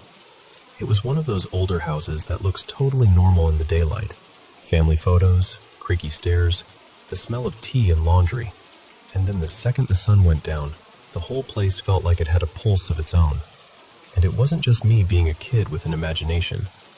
Anyone who stayed over said the same thing. The air felt off, like you were sharing the space with something you couldn't see, and it didn't want you getting too comfortable. My mom and her siblings grew up there, and every single one of them had at least one, "Nope, absolutely not," kind of experience. But there's one night I still can't make sense of, no matter how many times I've tried to replay it. I was around 10, give or take. My cousins and I were all upstairs, doing that late evening kid thing where you're supposed to be winding down, but really you're chasing each other around and whisper screaming and trying not to get caught. There were 3 of us in the mix at that moment. Me, my youngest cousin Ellie, and my middle cousin Mara. We were tearing up and down the hallway, dodging into bedrooms, laughing, daring each other to go further. Mara chased me and Ellie into the spare room at the end of the hall, the one with 2 sets of bunk beds. It had that particular kind of darkness, even with the lights on, like the corners held onto shadows longer than they should. Me and Ellie scrambled onto the top bunk of the bed furthest from the door, both of us giggling and breathless. And then Mara, still laughing, ran back out of the room, flicked the light off, and shut the door behind her. At first it was just the usual panic, like, "Oh my God, she's going to get in trouble. We're going to get in trouble," that kind of thing. But then, it changed. The second the door clicked, it was like something in the room shifted. Ellie and I didn't just feel scared because it was dark. We felt terror. Instant. Total. Like our bodies knew something our brains hadn't caught up with yet. We grabbed each other and started screaming. These horrible, raw animal sounds. Not even kid being dramatic screams. Like the kind you make when you're genuinely convinced something is about to happen to you. And the weirdest part was, even while I was screaming, a part of my mind kept thinking, "We're going to get told off. Someone will be up here in 2 seconds. Mom will shout. Grandpa will stomp up the stairs. Someone will come." Because our parents were downstairs, and they were strict about noise. You didn't get away with much in that house. But nobody came. We screamed for what felt like forever. If I had to put a number on it now, I'd say at least 15 minutes, maybe more. We didn't stop. Not once. We were clinging to each other, shaking, our throats burning, and it was just nothing.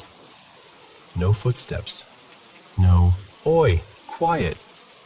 No one even calling up the stairs asking what the hell we were doing. Eventually, Ellie, still sobbing, said she was going to try to get to the light. The switch was near the door, and there was another bunk bed closer to it. She said if she could jump from our bed to the nearer one, she might be able to reach the wall and feel her way to the switch. I remember her whispering it like she was planning an escape, like the floor was lava and the dark was alive. She counted herself in, just this tiny, shaky breath, and then she jumped. Not like someone turned the lamp on, not like a car passed outside, not like the glow of a hallway light. It was a flash, white-blue, sharp, huge, like lightning went off inside the bedroom. It filled the whole space. I could see the outlines of the bunk bed frames, the dresser, the curtains, like someone took a photo with a blinding flash right in our faces. Ellie shrieked and launched herself back onto the bunk with me, like she'd been burned. She was crying so hard she couldn't breathe properly, and I was right there with her, screaming again, both of us in complete meltdown. And here's the part that still messes with me. It was pitch black outside. No rain, no storm, no thunder, no distant lightning. Nothing. And it wasn't someone flicking the room light on, because it was way too bright, way too sudden, and we were alone in there. We kept trying to be heard. It felt like the house had swallowed our sound. Eventually, after what had to be close to half an hour, something in us just snapped into survival mode. Still shaking, we forced ourselves off the bunk, held hands so tight it hurt, and stumbled through the dark to the door. We yanked it open and sprinted downstairs like we were being chased. And when we got to the living room, it was almost peaceful. My parents, my grandparents, and my oldest cousin were all sitting there, watching TV. Not loud, not chaotic. Just the television on low volume, everyone relaxed, like nothing at all had happened.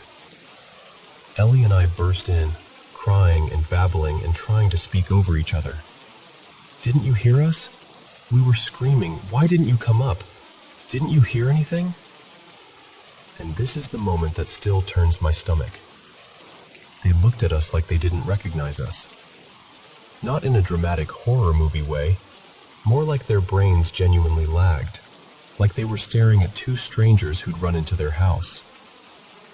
It only lasted a couple of seconds, but it was long enough to make my skin go cold. Then it was like the recognition clicked into place. My mom blinked, sort of frowned, and just said, completely honestly, "No, we didn't hear anything." And she wasn't brushing it off. She wasn't being mean. She looked confused, like she truly didn't understand why we were so worked up. Then she turned back to the TV. Everyone did. Like our panic was a weird interruption, but not something that needed solving. For years, I didn't talk about it. I think part of me was afraid that if I tried to explain it out loud, it would sound ridiculous, even though I can still feel that fear in my body when I remember it. But last summer, I finally brought it up to Ellie, kind of cautiously, like, "Do you remember that one night at Nan and Granddad's? The spare room?" And she went quiet and said, "Yes, I remember." She remembered the screaming, the flash, the silence downstairs, all of it. So I don't really know what it was. I don't have a neat explanation that makes everything sit comfortably. All I know is this. For a stretch of time in that room, it felt like we were trapped in a pocket where our voices didn't travel, where the usual rules of the house didn't apply, and something else, something we couldn't see, had stepped in close enough to touch the edges of our world. And even now, if I picture that spare room, I can still feel it. That moment the door clicked shut, and the way the dark suddenly didn't feel empty anymore.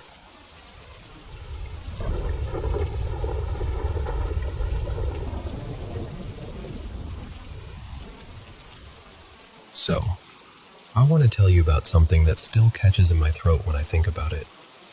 About 8 years ago, a girl I went to high school with, her name was Kara, and her brother were killed.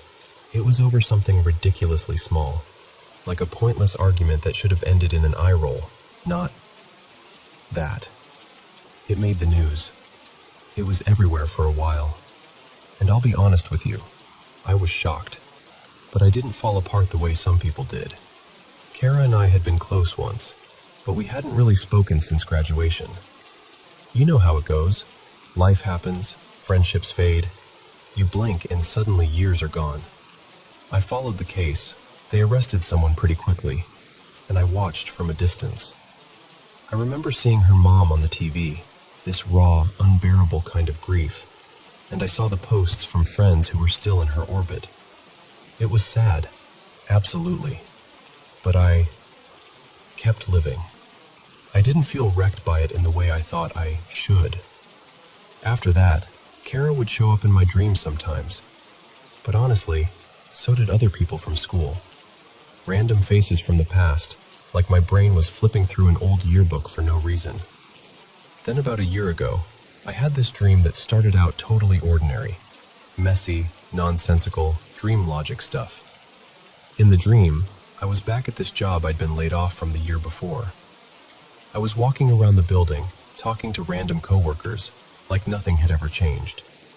It felt routine, almost boring. And the whole time, there was someone with me. I didn't even question it. That's the weird thing about dreams. You just accept the impossible like it's normal. I can't even remember who I thought it was at first, but I knew I wasn't alone. At some point, the someone sort of became clear. Like the dream finally decided to render the character properly. And it was Kara. She wasn't talking. She was just there, walking beside me like she belonged there, like she'd always been there. And the feeling in the dream, this is hard to explain, was good. Not happy exactly, but warm, safe. Like the air itself was softer. We headed toward the exit together. At that old job, the place was fenced in, and you needed a badge to get through the gate. So we're walking toward the gate, side by side, and it feels like we're just leaving at the end of a normal day. And then, right as we reached it, something shifted. The dream snapped into focus. Suddenly, I knew I was dreaming. It became lucid in this clean, startling way, like somebody turned on a light in a dark room. I stopped at the gate and turned to her, and I remember speaking so clearly, like I meant every word with my whole chest. I said, "I really hope you're real, because a lot of people miss you." And Kara, she did this small thing, like she got shy. She looked down and a little to the side, like she didn't want to make a big deal out of it. And she gave this tiny chuckle, almost like she was trying to keep it gentle for me. Then she said, "I am real." And the second she said it, I woke up. Instantly, like the dream cut off mid-sentence, and suddenly I was in my bed with my eyes open and my chest caving in. And I started sobbing. Not like a quiet tear situation. I mean sobbing. That kind where your face hurts and your breathing gets messy, and you can't stop it even if you want to. Even telling my family about it, I couldn't get through the story without breaking. It felt profound and confusing and too big for what it should have been. I couldn't even label the emotion. Was I sad? Was I relieved? Was I comforted? Was I grieving something I never properly let myself grieve? I didn't know. I just knew it overwhelmed me. And the strangest part is, I've had lucid dreams before. Not often, but a few. Usually in nightmares, where I suddenly realize, okay, this isn't real. How do I wake up before the bad thing happens? So it's not like lucidity itself was new to me. But this was different. This didn't feel like escaping a nightmare. It felt like being given something. Like a brief, impossible moment of connection that left a bruise behind. Not in a bad way, just tender, like someone pressed a thumb into an old spot in my heart and reminded me it was still there. And I still don't know what it was. Maybe it was just my brain doing what brains do. Maybe it was grief finally catching up to me years late. Maybe it was nothing at all. But it stuck with me. The way she looked down, the soft laugh, the calm certainty in her voice. I am real. And every time I remember it, a part of me still goes quiet and thinks, what was that?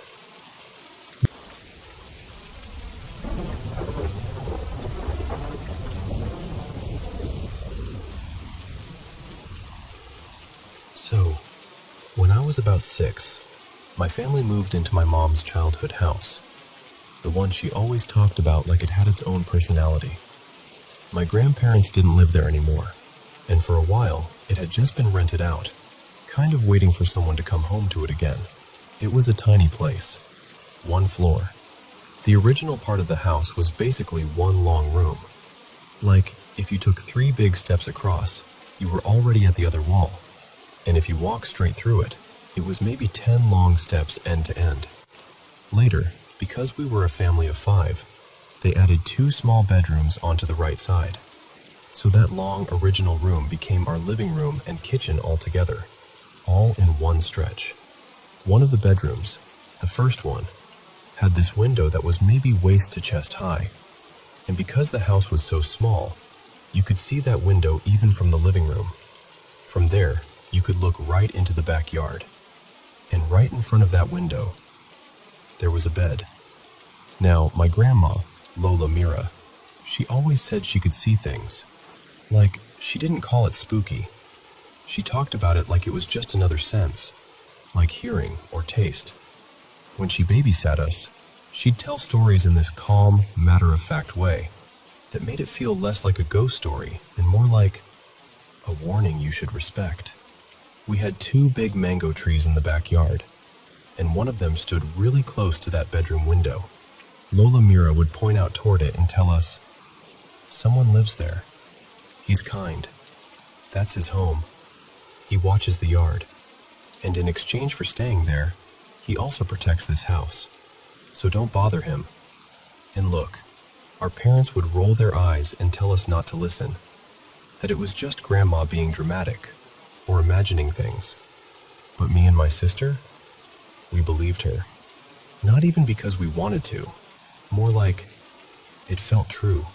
My sister and I shared a room, and sometimes when we were alone, we'd hear this faint little psst, like someone trying to get our attention without wanting to be seen. Once, my sister was messing with me, knocking on our door over and over to scare me into opening it. She stopped suddenly, and when I asked why, she just stared at me and went, "I knocked," and something knocked back. The way she said it wasn't playful anymore. It was flat, like she'd gone cold. About a year after we moved in, I was around 7, and there was a blackout one night. No lights, no fan, that sticky kind of dark where even the air feels heavier. So the whole family decided to sleep in the living room together. We pushed the table and chairs to one side, laid couch cushions on the floor, and tried to make it feel like a fun little campout. It was cramped, and because I was the smallest, they put me on the floor closest to the door of that first bedroom, the one with the window and the bed. All our pillows were on that bed, and my mom said, "Go grab them." So I did. First trip, I picked up 2 pillows at a time and carried them out. No big deal. But when I walked back in for the second trip, I don't know how else to explain it. My stomach just dropped. Like the room had turned its attention toward me. Like I'd stepped into someone else's space without permission. And because that window was right there, I couldn't help looking at it. Outside was pitch black. No backyard lights, no street glow, nothing. Just a flat wall of night. Then I felt it again. That pressure, like someone was staring so hard it had weight. I looked up, and the window was high high enough that if someone's head was up there, they'd have to be, I don't know, at least 7 feet tall, maybe taller. It didn't blink. It didn't move. It just stared, wide-eyed, like it had been there a long time and had no reason to hide. And then I noticed the hands. Fingers curled over the edge of the window frame, like it was holding itself there, steady, patient. My whole body locked up. I couldn't even breathe right. I whispered, "There's someone there." And I grabbed my sister's arm and pointed so hard my finger hurt. She looked at the window, then looked back at me like I was being weird. "Where?" she said. "There's nobody. Hurry up, just get the pillows." And I swear to you, I blinked like a person waking up from a nightmare, and it was still there. So I didn't argue. I just grabbed the pillows as fast as I could without dropping them, and walked back out like my legs were made of rubber. Even later, when I was lying down in the living room, facing toward that bedroom door, I could still see it through the window's shape in my memory, like the image had burned into my brain. But the strangest part is, deep down, I didn't feel like it was evil. Scary, yes, terrifying, but not cruel. Because years later, a huge storm came through and knocked down those mango trees. One of them was old and massive, and it leaned toward our house so much that everyone was sure it was going to smash the roof if it fell. But that night, when it finally toppled, there was no crash that woke us. No cracking wood, no shaking walls, nothing. We slept. And in the morning, we found the tree down, resting against the stone fence away from the house, like it had been guided, placed there gently instead of thrown by the wind. And I remember standing there thinking, maybe Lola Mira was right the whole time. Maybe something really did live in that tree, and maybe it wasn't there to hurt us. Maybe it was there to keep the house safe, quietly, faithfully, like a watcher that didn't ask for thanks, only respect.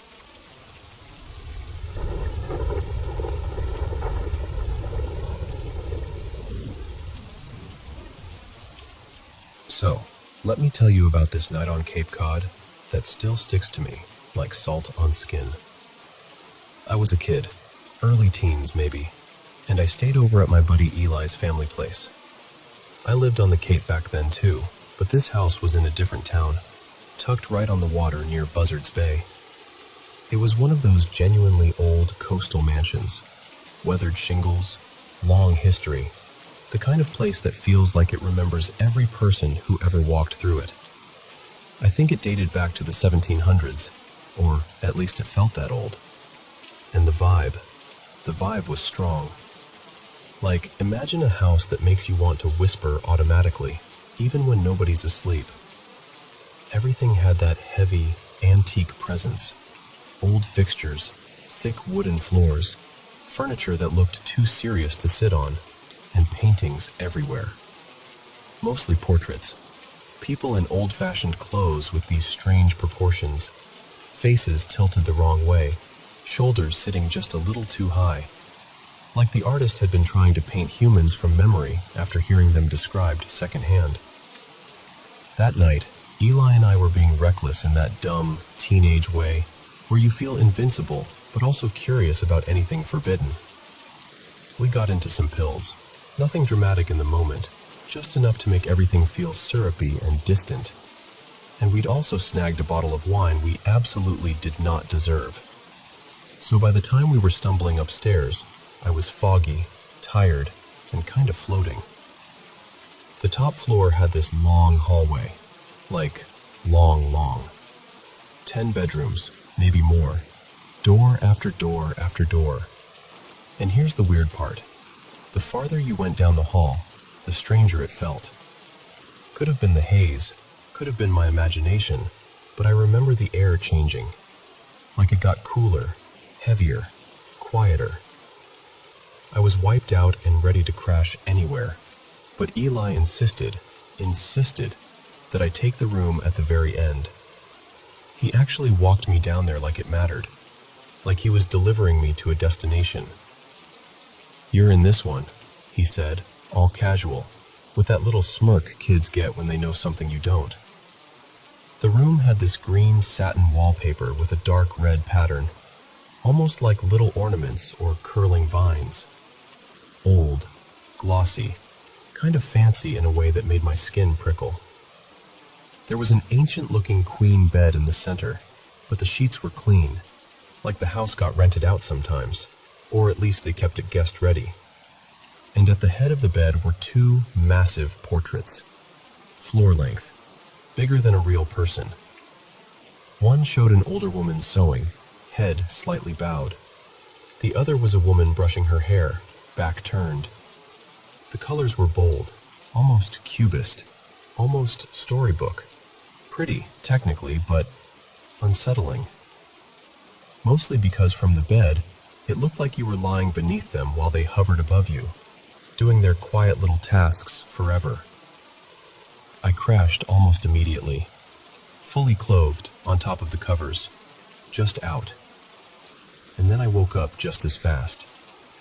Pitch dark inside, but outside it was a bright night, moonlight and stars. One big window cast this pale rectangle on the floor. Everything else was shadow. For a second I had that awful feeling of waking up somewhere unfamiliar and not remembering why you're there. That disoriented, hollow drop in the stomach.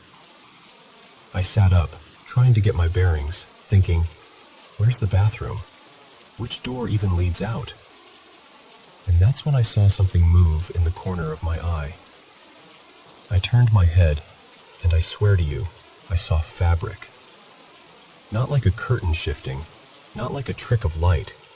It looked like a ribbon, gold and green, unfurling slowly from the wall. Alive in a way that didn't feel metaphorical. The women in the paintings were moving. Not a blur, not my eyes playing games. Moving like animation. Like their arms and shoulders and hair had motion to them. Like the brush strokes had become muscles. Their ornate clothing, these rich, old-world robes, was flowing, and the fabric was extending beyond the frames like it had weight and air in it. Like it was spilling into the room. Their eyes looked wild, locked onto something. Maybe me. Maybe the room itself. Their mouths were moving too, fast and excited, like they were talking over each other. But there was no sound. None. Just the sight of it. And the strangest part? I couldn't look away. I felt like if I broke eye contact, if I turned my head even a little, something bad would happen. Not like a jump scare, more like I would miss the moment I was supposed to understand. Like they wanted me to witness it, and it would be a mistake to refuse.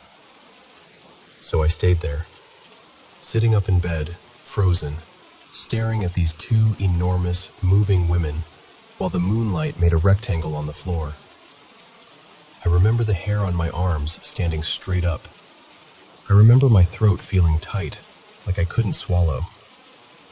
Eventually, somehow, I drifted back to sleep.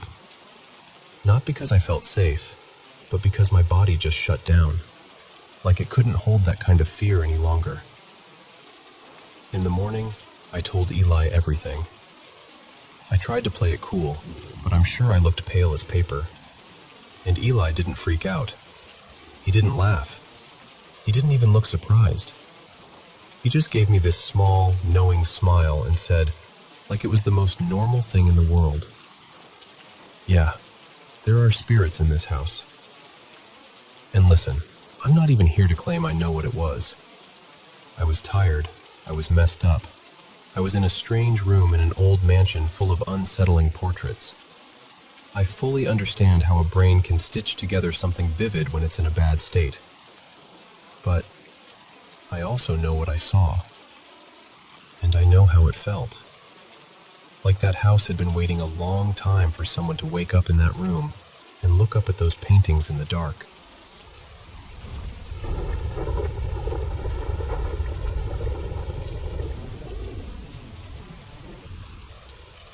So let me set this up the way it really felt. Back then, my best friend Jace and I, sometimes my sister too, had this spot we treated like our own little lookout. It was up on a hill in this trailer park, where you could see a basketball court down below, and the whole place was quiet in that late-night way where even the air feels thin. Right by us was the entrance to a water treatment facility.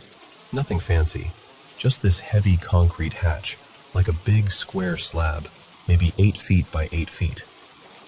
2 metal exhaust pipes stuck up out of it, about waist high, and they were weirdly perfect for sitting on. We'd perch there for hours and talk about everything and nothing, night after night, like that spot was the only place in the world that made sense.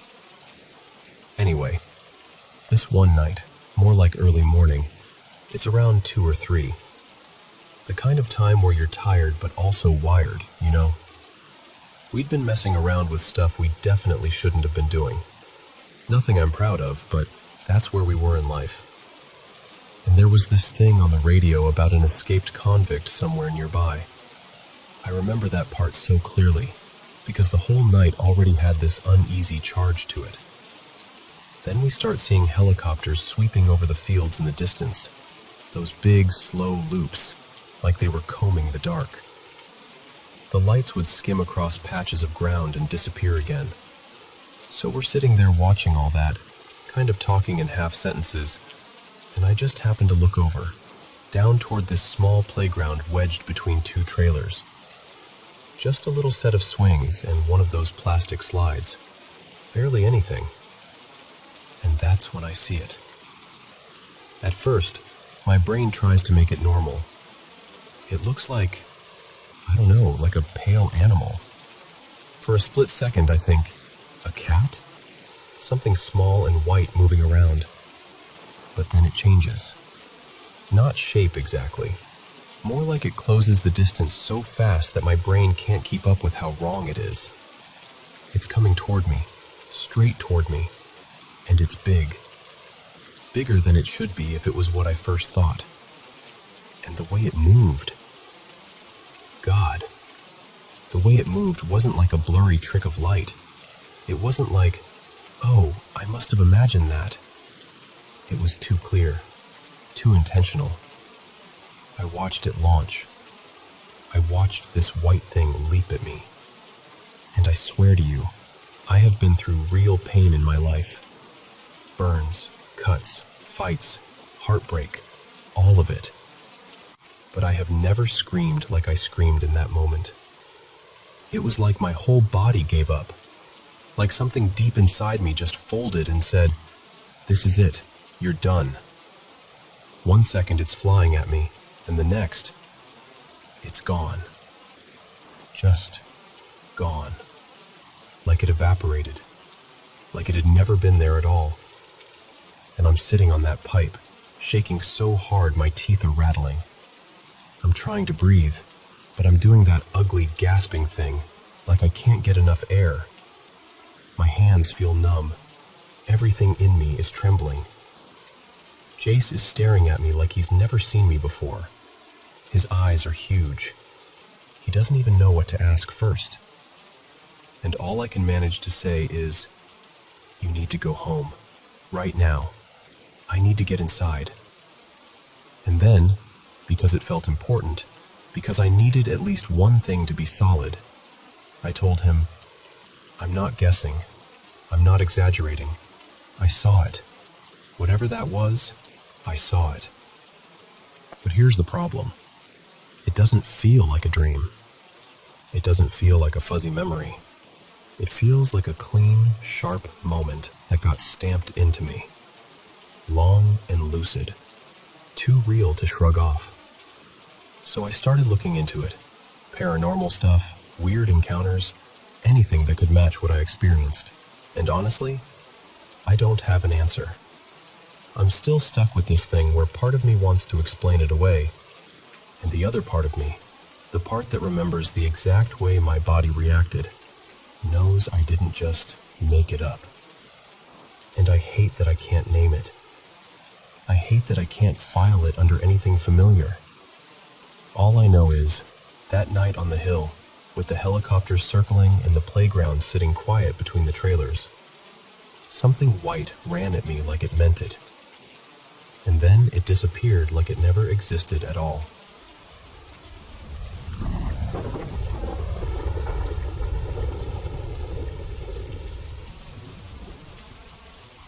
Alright, let me tell you about the one room in our hotel that I genuinely wish I'd never numbered. It's room 208. Second floor, nothing special on paper. Same layout as the others, same bed, same TV, same everything. But if you've ever had a place in your life that just felt off the second you stepped near it, that's 208. So, quick background. My name's Darren. My wife, Mara, and I buy struggling businesses, clean them up, get them running right, and usually sell them after a few years. We've flipped restaurants, little shops, the usual chaos. Mara's the kind of person who gets bored if she isn't fixing something. So one day she goes, "Let's buy a hotel." And I'm thinking, sure, how bad could it be? We bought this hotel in a smaller town, maybe 50-something thousand people, on the rougher end of town. We kept some staff, let some go, and we decided we'd run shifts ourselves at first. Mara took mornings, I took nights. We installed cameras, updated rooms, patched drywall, repainted. I even went out and bought a ridiculous pile of flat screens, like I was stocking an electronics store. We also allow pets, which, let me tell you, prints money.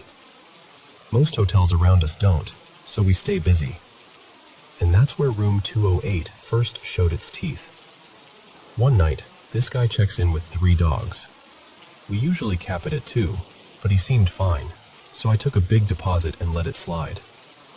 I watched him on camera. Normal enough. He goes into 208, shuts the door. Everything quiet. Then around 2 a.m., those dogs start barking like the room is on fire. Not normal barking. Not someone walked by barking. I mean full-blown, panic, desperate we need out barking. I get 3, 4 calls from other guests complaining. I go upstairs and knock. "Front desk. Sir, you need to quiet the dogs." Nothing. I call the room. Over and over. No answer.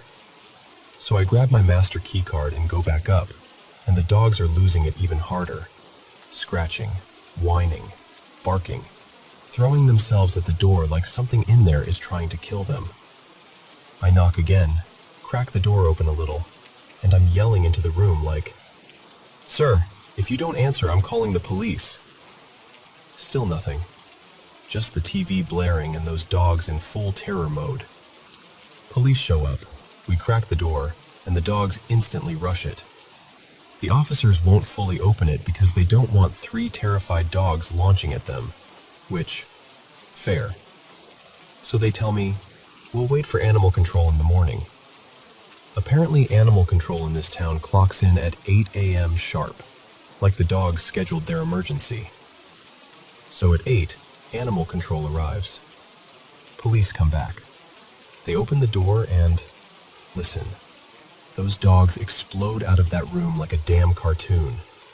They sprint down the hall, slam through the stairwell, blast across the lobby, and bolt right out the front doors. I have never seen animals behave like that in my life. It was pure survival instinct, like they were getting away from a predator. We go into 208. No person, no guy, no owner, nobody. Animal control takes the dogs. The guy never comes back. We call him, charge his card for the damage, and later it turns into a whole court mess because the room was, I'll just say it was horrific. Bodily fluids, destruction, the kind of mess that takes days and makes grown adults gag. Here's the part that started the pattern. When we were still cleaning the room, fans running, window cracked, no bedding, mattress half moved, one of our newer desk staff accidentally rented out 208 to a guest. And I'm like, why would you give them that room? She goes, the computer said it was clean. I'm talking, no matter what I do, the software insists 208 is clean and ready, like it's arguing with me. I call the software company. They can't figure it out either.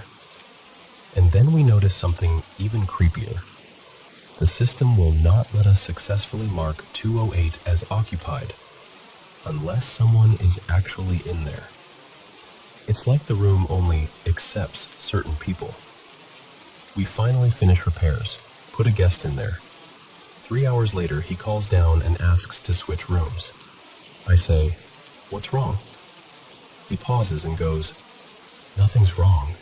It just feels weird." That's it. That's all he'll say. And then it keeps happening. Over the next month, we get complaint after complaint from 208. People don't always say haunted or ghost. It's always the same vague language. It feels wrong. It feels heavy. It feels like someone's there. And pets? Pets are the worst. Anytime we tried to place animals in 208, they'd freak out, whining, refusing to enter, yanking on leashes, some barking at the closet door like they saw something move. Now, here's where it gets truly bizarre. A woman checks in one night. This was a few days before I finally gave up on the room for good. The system, of course, offers up 208 like it's proud of itself. She takes it, signs the paperwork, goes upstairs.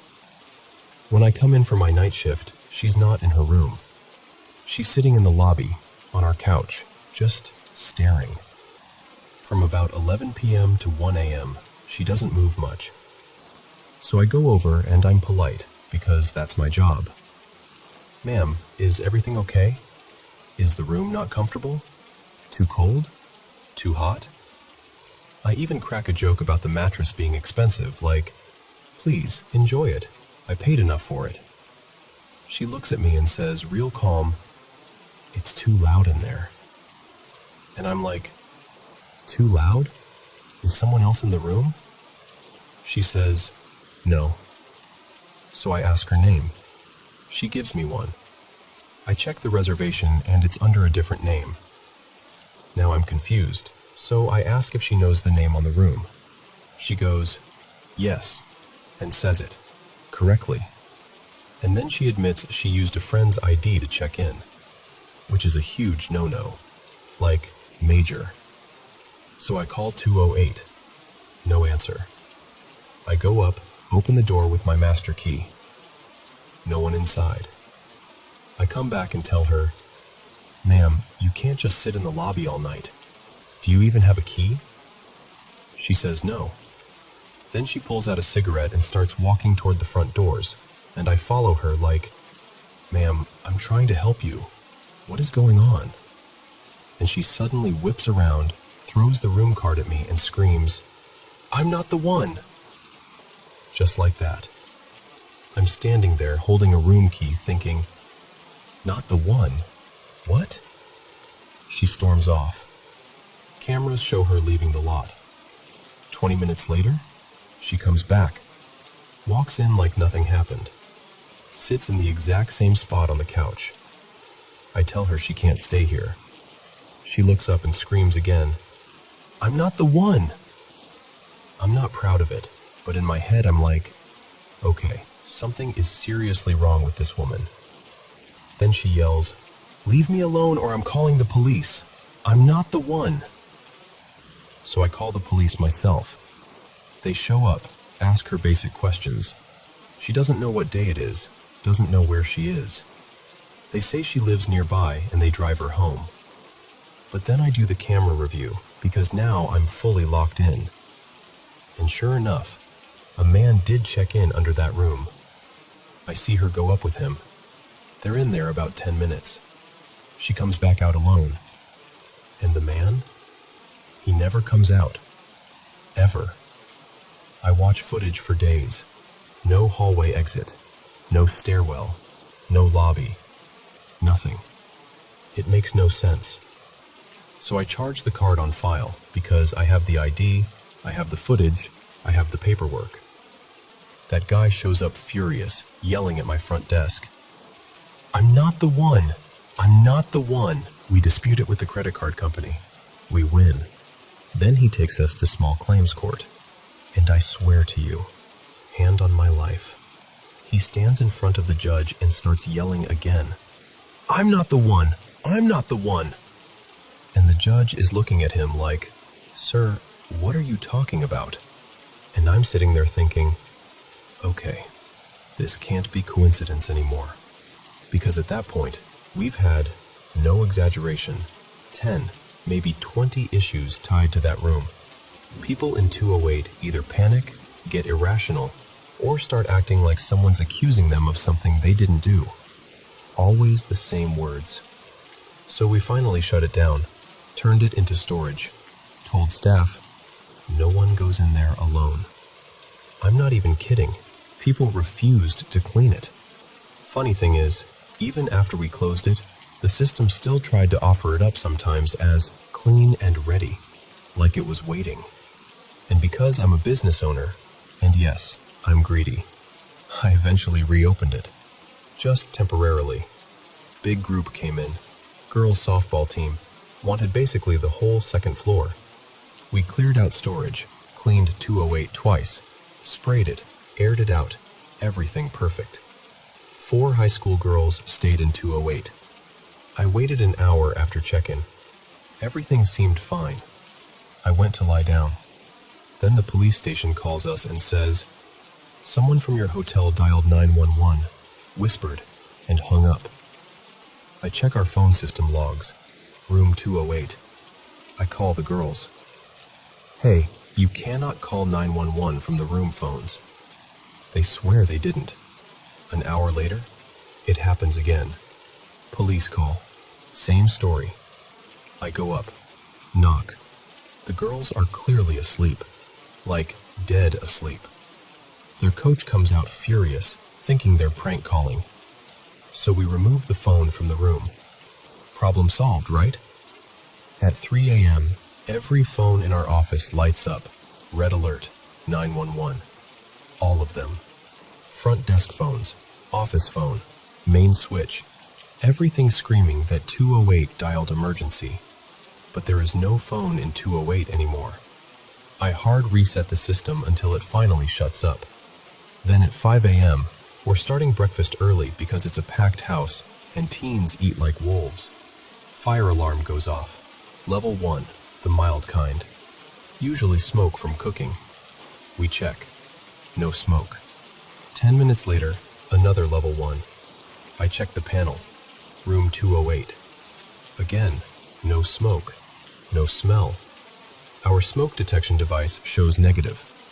Nothing. They check out. Room gets cleaned. No issues. Next night, the room is empty. Then we get an alarm.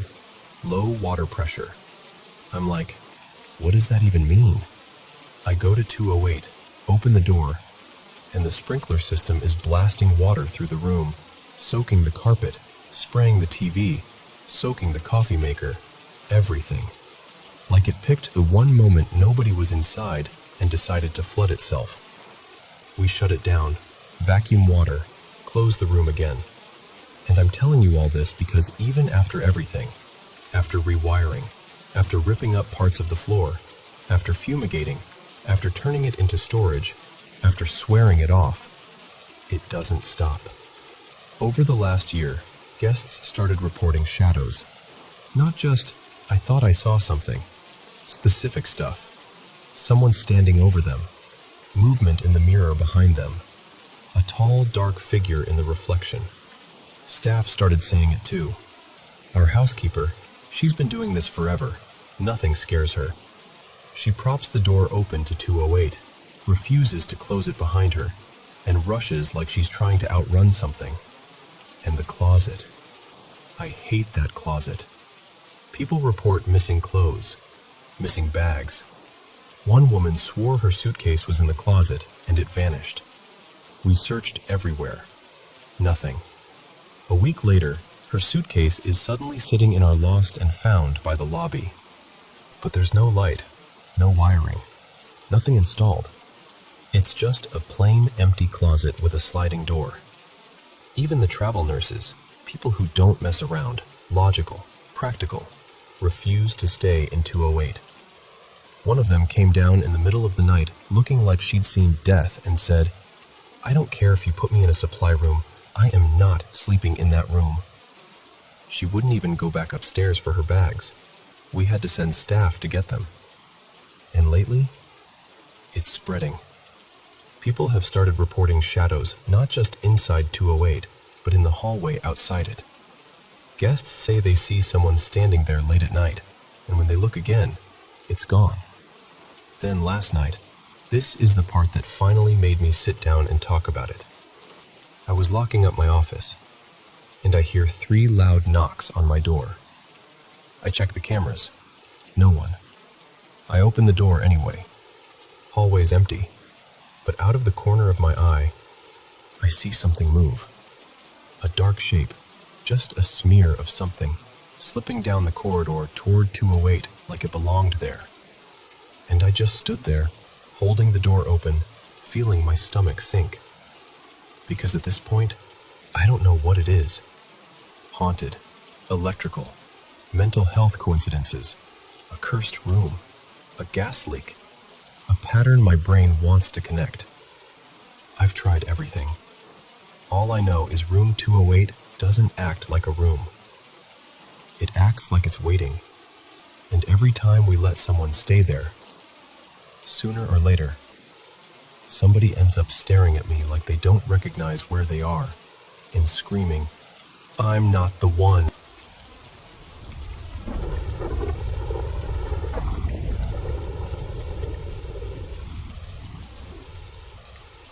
Hey, I wanted to tell you something that's been sitting on my heart since it happened. My cat, his name was Milo, passed away not too long ago. It's been a little over 2 weeks now. I got his ashes back about a week ago, and even though we knew he was getting worse, the way everything unfolded still hit like a surprise. We ended up having to let him go with euthanasia, and I'm not going to lie, that part was brutal. But I keep coming back to one thing that gives me peace. I got to hold him for a long time through the whole process. I got to stay close, whisper to him, and really say goodbye. I'd had Milo for most of my life. We were actually joking that we were about to celebrate him hitting his legal age in human years, like it was going to be this silly little milestone moment. And then, he didn't make it there. That still stings. If you've ever had one of those animals who's basically a whole person in a fur coat, you'll get what I mean when I say he had a huge personality. He was loud, chatty, dramatic. The kind of cat who didn't just exist in a room, he announced himself.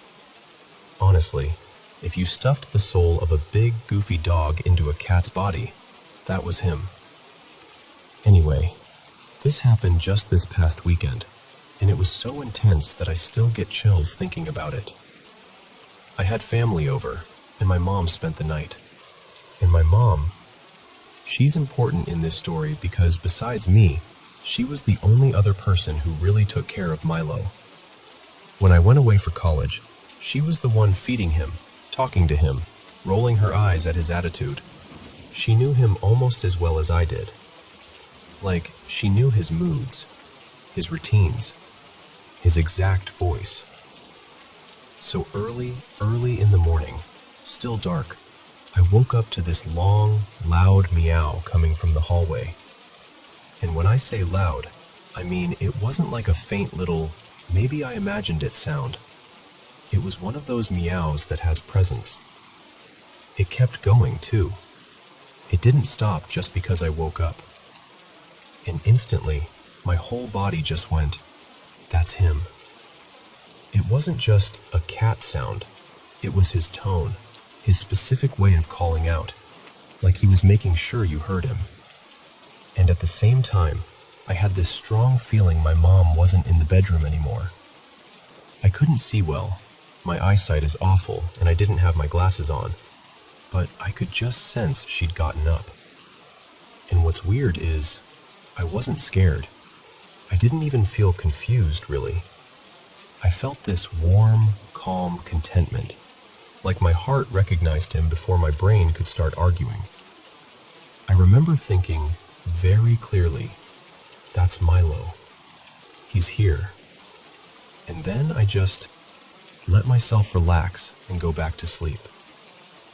Later that morning, my mom comes up to me and pulls me aside, and she looks nervous, like she's trying to figure out how to say something without upsetting me. And she goes, I don't know how to tell you this, but I heard him. She said she woke up thirsty and got up to go to the kitchen, the one by the living room. Everyone else was asleep. The apartment was quiet, still dark. No TV, no talking, nothing. And the second she stepped into the kitchen, she heard a long meow, so loud she literally froze, like her body stopped before her mind even caught up, because it sounded like he was right there in the room with her. And she said, I knew it was him. I knew that meow. The second she said that, I got this rush through my chest and I told her, Mom, I heard him too, from the back bedroom, same time. And the strangest part? No one else heard it, just me and her. We kept saying maybe it made sense because we were the ones who mothered him. We were the ones trained by years of hearing that voice every day. Like maybe love tunes your ears in a certain way. And then it clicked even more. Because the kitchen, that's where his bowls were. And honestly, they still are.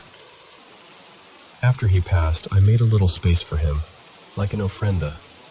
Just something gentle and loving. I leave fresh water there and a bit of kibble, and I change it out.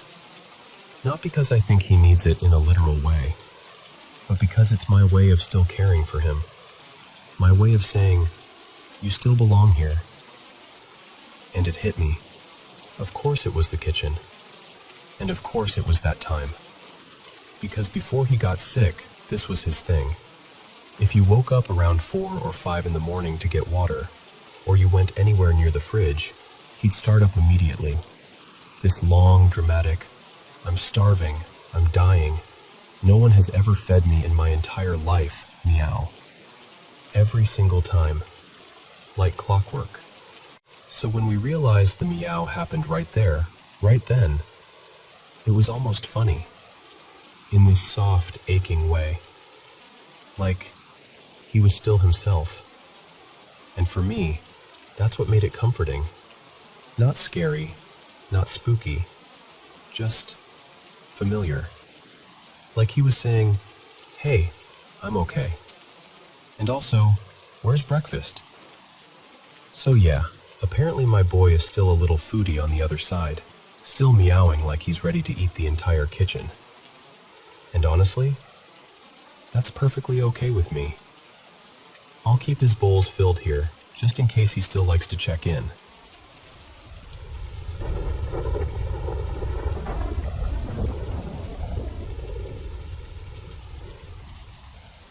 Okay, so I need to tell you something that's been sitting heavy in my chest, because I genuinely don't know if I'm being dramatic or if I should actually be worried. My husband and I, well, Miles and I, moved into this house a little over a year ago. It felt normal at first. Cute even. The kind of place where you start imagining holidays and kids running down the hallway, you know? And then, about a week after we moved in, I heard this sharp bang right by the front door. Not a little pop, like a real, solid knock. I turned my head, and my keys, hanging on this little hook rack we keep by the entry, were swinging in a full circle. Not just swaying, like someone had spun them. And the weirdest part? Nothing else on the rack moved. Not the leash, not the spare lanyard, nothing. There wasn't a draft. The air felt totally still. After that, the house started doing this thing where it couldn't just be quiet. A few weeks later, I heard a crash in the kitchen, loud enough that I thought something major fell. I walked in, and one of the vent covers had popped loose and dropped straight out of the wall onto the floor, just sitting there like it had been pushed.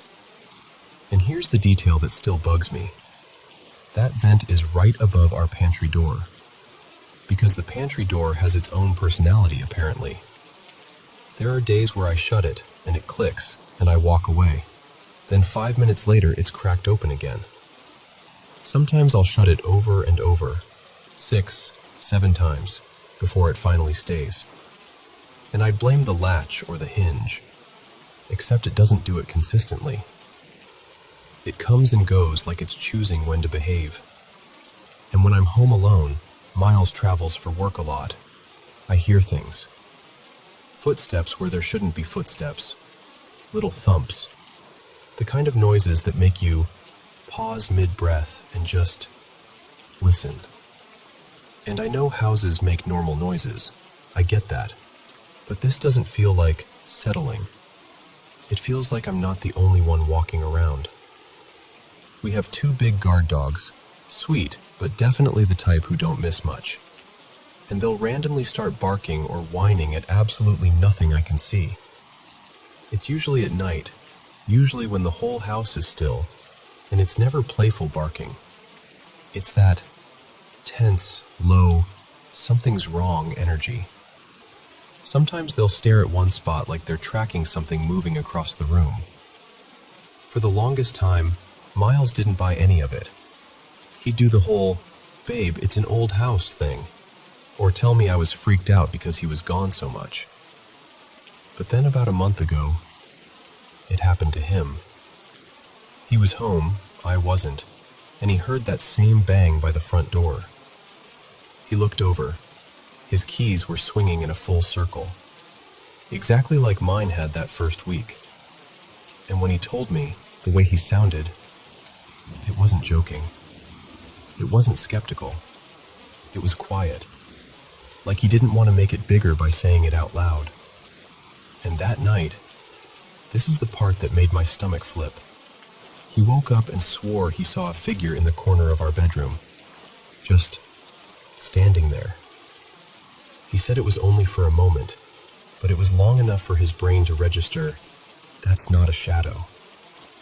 And he told me the dogs reacted around the same time, like they sensed something before he even sat up. We've also had this other thing with their crates. We're careful about locking them, like really careful, because somehow, every so often, we'll come home and the crates are open or partially unlatched, even though we know we secured them. We even added extra locking clips because it kept happening. And still, it happens. Which brings me to this morning. I know I closed it.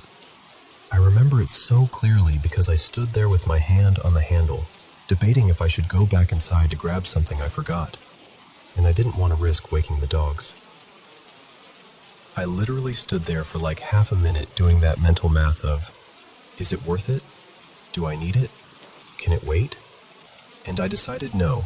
I closed the door and I left. But apparently at some point after that, the front door was just open. When I got home, both crates were partially unlocked again, and one of the locking pieces, the little metal clasp we use, was missing, completely gone. We tore through the usual spots, the floor, under the couch, the crate tray, by the entryway, everything. It's like it evaporated. So now I'm sitting here with this pile of weird that keeps growing, and I don't know what to do with it. Because part of me wants someone to look me in the eye and say, here, this is the normal explanation. This is why vents fall and doors won't latch and keys spin in circles and dogs bark at nothing. But another part of me is, honestly, spooked. The front door being wide open really got to me. That feels different than a noise or a creepy moment in the night. That feels like safety, like boundaries. And I keep thinking, what if we raise a family here someday? What if this isn't just a quirky house? And I hate even saying this because it sounds ridiculous, but do you think I should be worried? Like, Actually worried, not just unsettled. Because I don't even know what I'm asking for. Validation, logic, reassurance, a reality check, anything. I just know I don't like the feeling that something in this house can touch things, and open things, and leave us guessing.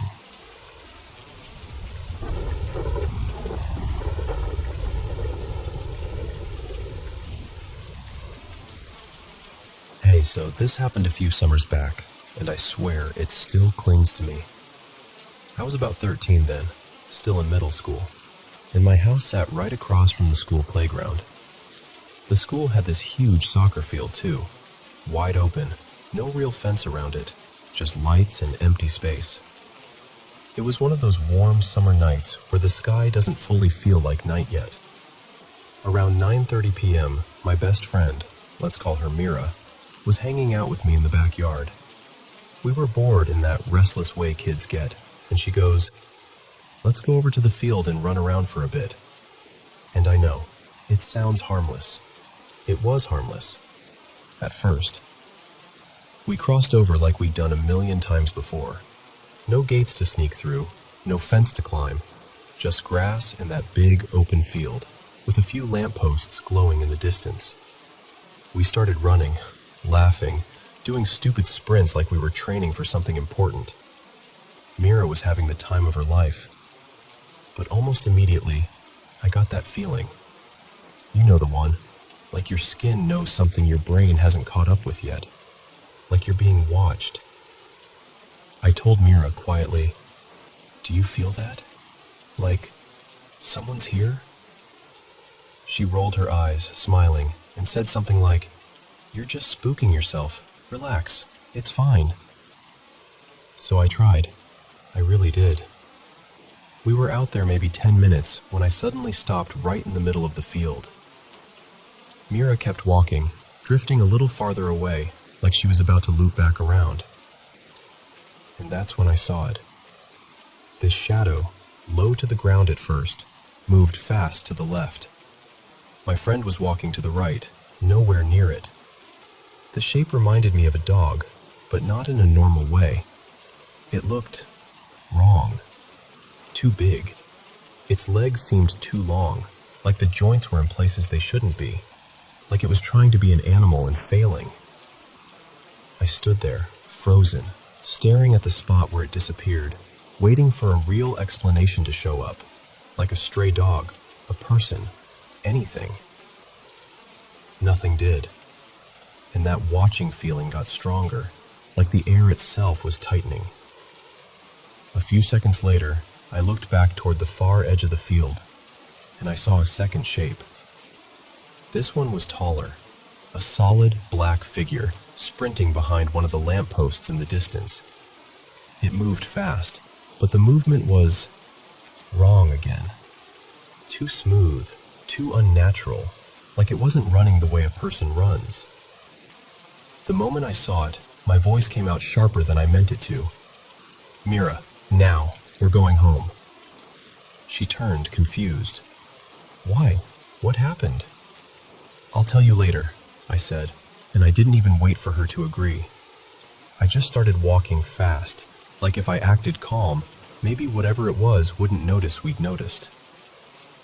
Near the playground there was this little shed, almost like a storage hut, and I stopped there, pretending I needed to tie my shoe, just so I could look back without making it obvious.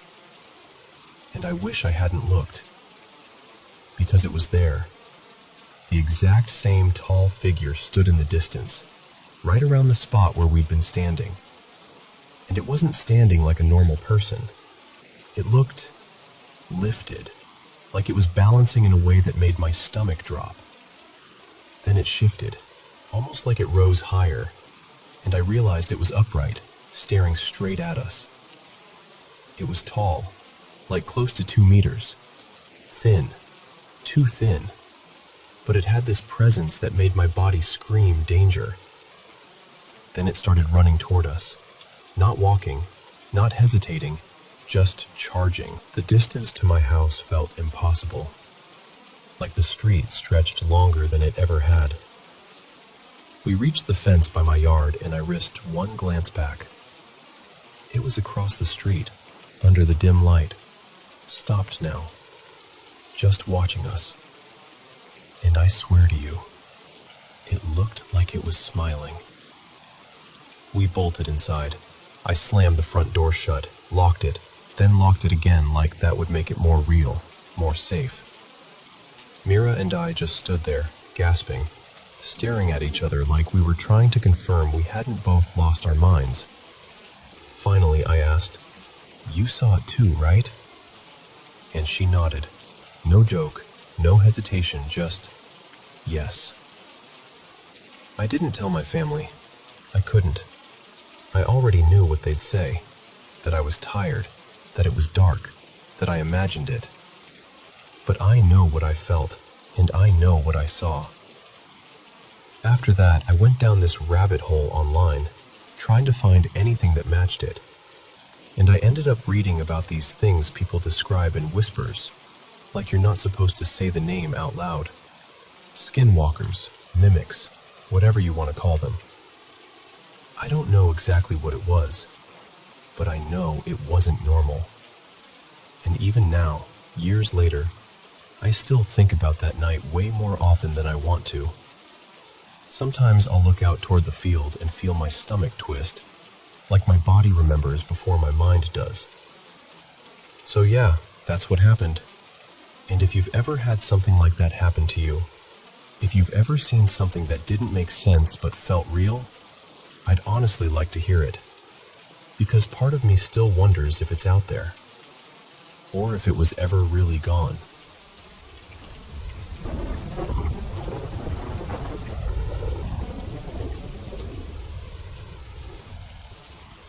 So, my friend Maddie stayed over the other night, mostly because it had been forever since we'd really hung out, and she'd just gotten back from this weekend trip to the Stanley Hotel. She was buzzing about it, in that wide-eyed, you wouldn't believe what I felt in that place kind of way. Maddie's always been the intuitive one. Like, she's the type who can walk into a room and immediately clock the energy, the mood, the presence of something. Me? I'm aware, but not like that. I've always felt things in the background, like a subtle shift or that weird sensation of being watched, but I've never actually seen anything, not clearly. Still, lately I've been thinking about trying to get more in tune with it all, even though, honestly, I haven't done much besides one thing. I've always felt like I have this gentle, protective spirit around me. I started calling her Eliza a while back, just because the name felt right. It sounds silly when I say it out loud, but she's always felt kind, grounding, like a presence that doesn't want anything from me except to keep me safe.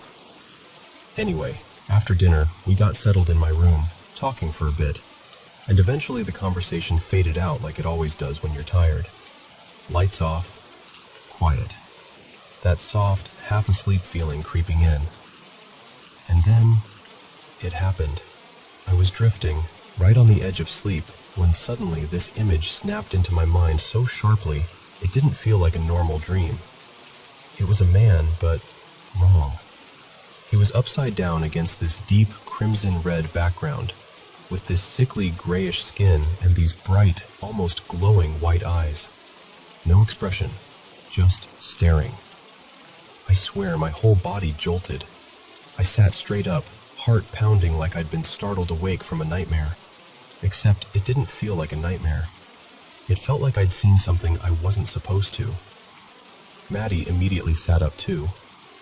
"What?" she asked, already worried, like she could tell something had shifted. And I tried to play it off.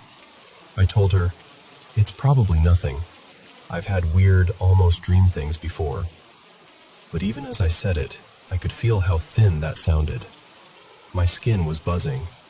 The air felt heavy. So we turned on the TV, not even to watch it, just for noise and light. We scooted a little closer together, that instinctive don't leave space between us feeling. And then I started scanning my room, just looking. Not because I wanted to find something, but because my body was acting like it already knew something was there. That's when I saw it. In the corner near my door, there was this tall, fuzzy, human-shaped figure. Pale, almost whitish, like it wasn't fully solid. Not a person, but shaped like one. And it was just standing there. I froze so hard, I swear I forgot how to breathe for a second. And I turned slowly to Maddie, and I said, as calmly as I could, trying to sound like I wasn't about to fall apart, "Okay, I might be paranoid. I might be imagining it. But is there something standing in that corner?" The way her face changed, like instant terror, told me everything before she even spoke. She whispered, "Yes."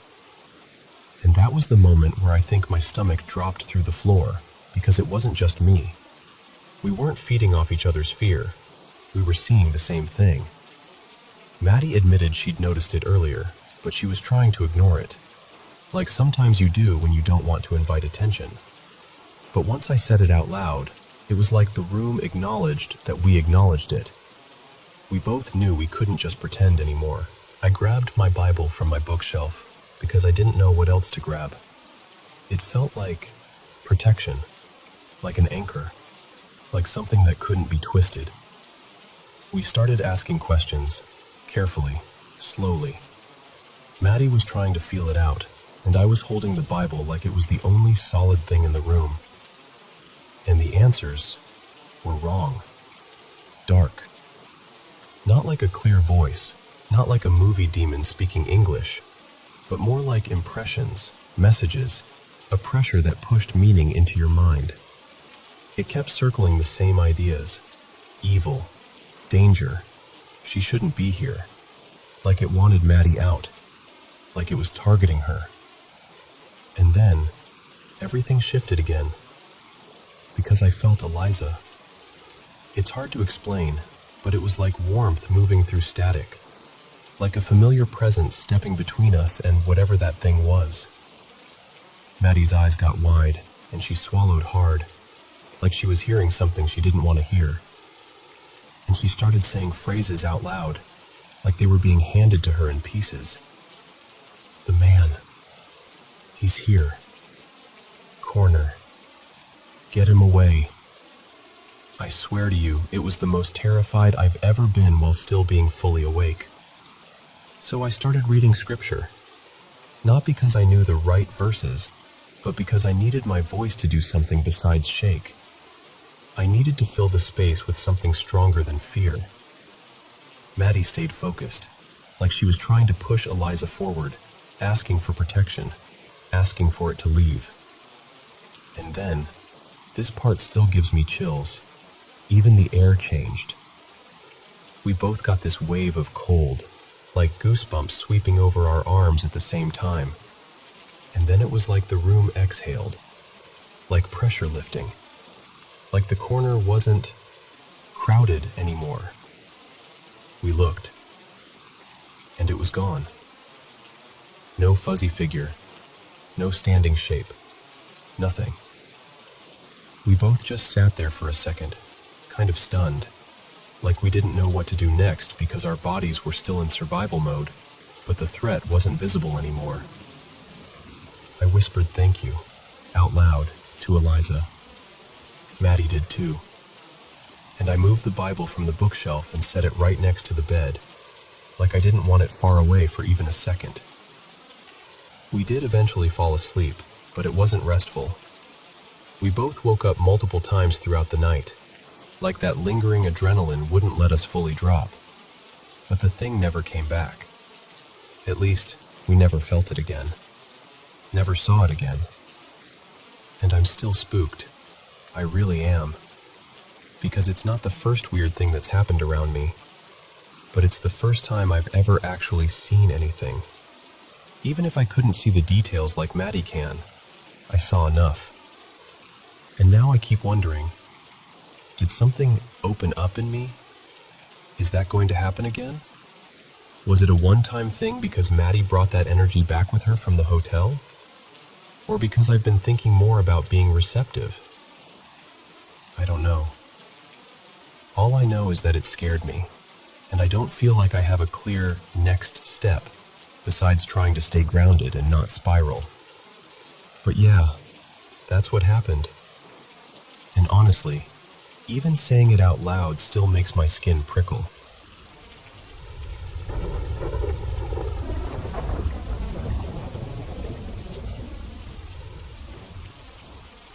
Okay, so we've kind of made peace with the fact that we have a roommate who contributes absolutely nothing to rent.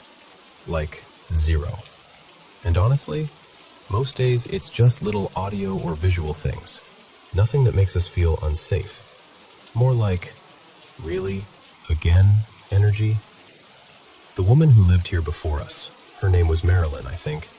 She passed away in the hospital from cancer. And I know how this sounds, but I swear she never fully left.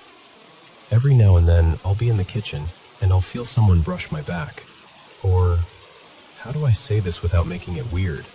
Sometimes it's a very clear, very unmistakable touch on my backside. So I told my partner, Evan, and of course he laughed.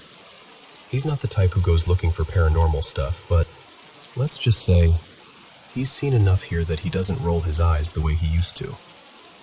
One night, garbage night, we're clearing out the fridge, tossing old leftovers, the whole glamorous routine.